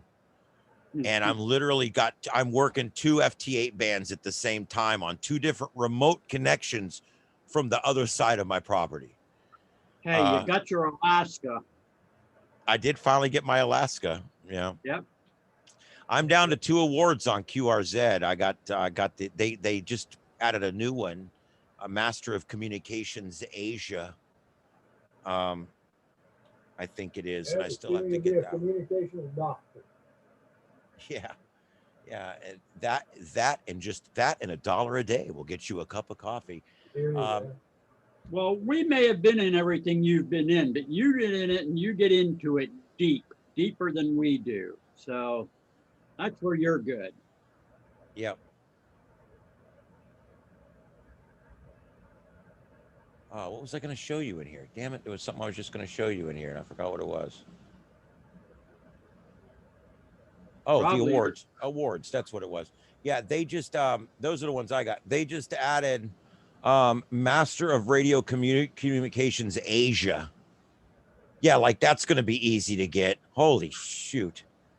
It's going to be a while on this one. I find that there's not a lot of radios in Asia that talk this far. So there you go. I got to get that one. Asia's difficult. I mean, it's literally, it is the other side of the world. You know, Europe's a lot easier to get than Asia, and South America's a lot easier to get than Asia. So Asia's just going to be a tough one. And then the other one I'm working on is my DX World. And I'm 93 out of 100 on that one. So I'm getting there. I've almost got that one. So those are my last two. I've got all the rest of them. But now, see, let me show you something like phone. I've only got like 300 contacts phone.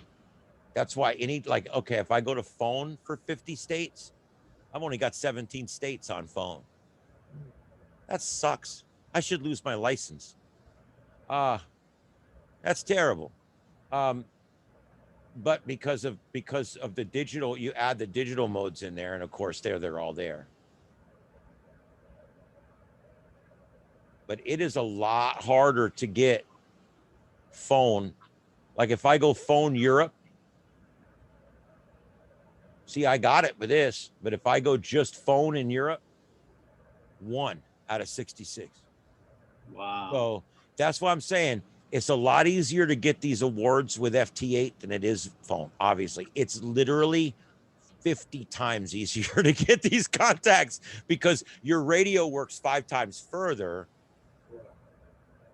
There's also no language barrier, which can be an issue. And I think the third reason is because it's more of a puppy mill. I can do this while I'm watching a movie.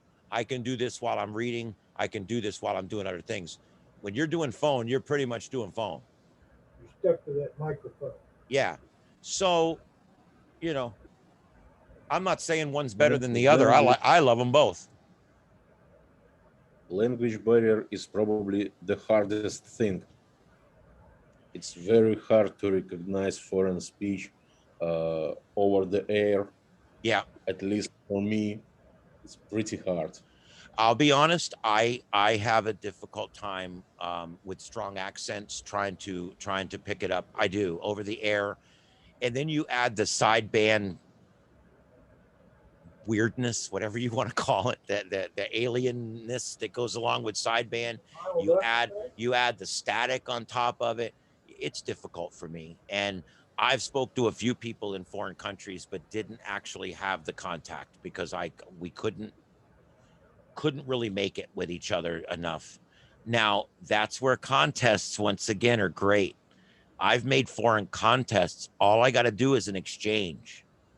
So I make a contact with Venezuela.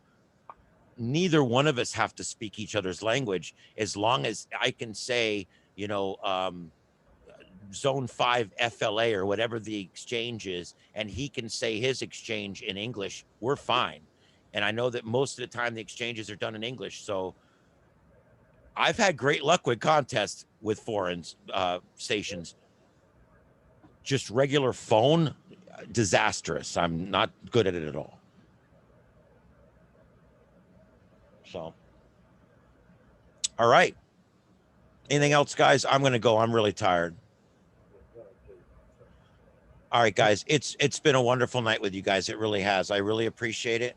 And we'll see you next week, and we'll talk to you on the nets.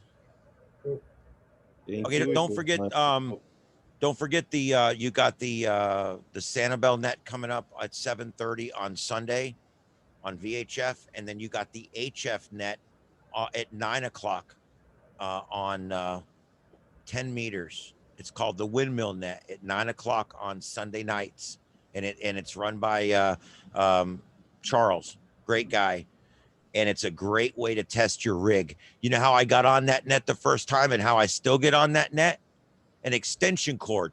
I took a piece of coax wire, lopped the end off, right? Took a piece of wood this big, took 2 screws and 4 washers, and I took 2 pieces of long wire that I had, and I stretched it around copper wire, and I cut it to the right length, and I bent it around so that I had one that was the right length for 6 meters and one that was the right length for 10 meters, wrapped it around each of the screws, put horseshoes on my on the ends of my coax, stuck it underneath the thing, screwed it down on the ends. I took bungee cords. I put an eye loop on the end and hooked a bungee cord into it, and I got them bungee corded to 2 trees out on the side yard at 12 feet above the ground. And I'm making contacts all over South America on 10 meters with it when there's openings. And it's nothing but a piece of crap wire hanging up from a block of wood and an old piece of coax. And it tunes out SWR 1-to-1 on 10 and 1-to-1.5 on 6. And it's great. And it works. It's all you need. And with that, I can now use my long wire on one frequency and that on another frequency and use both my radios at the same time. So yeah, it's great. So that's, and the Windmill Net is 10 meters, and all you need is a tech license to get on the Windmill Net. So yeah. All right, that's all. You guys have a good night.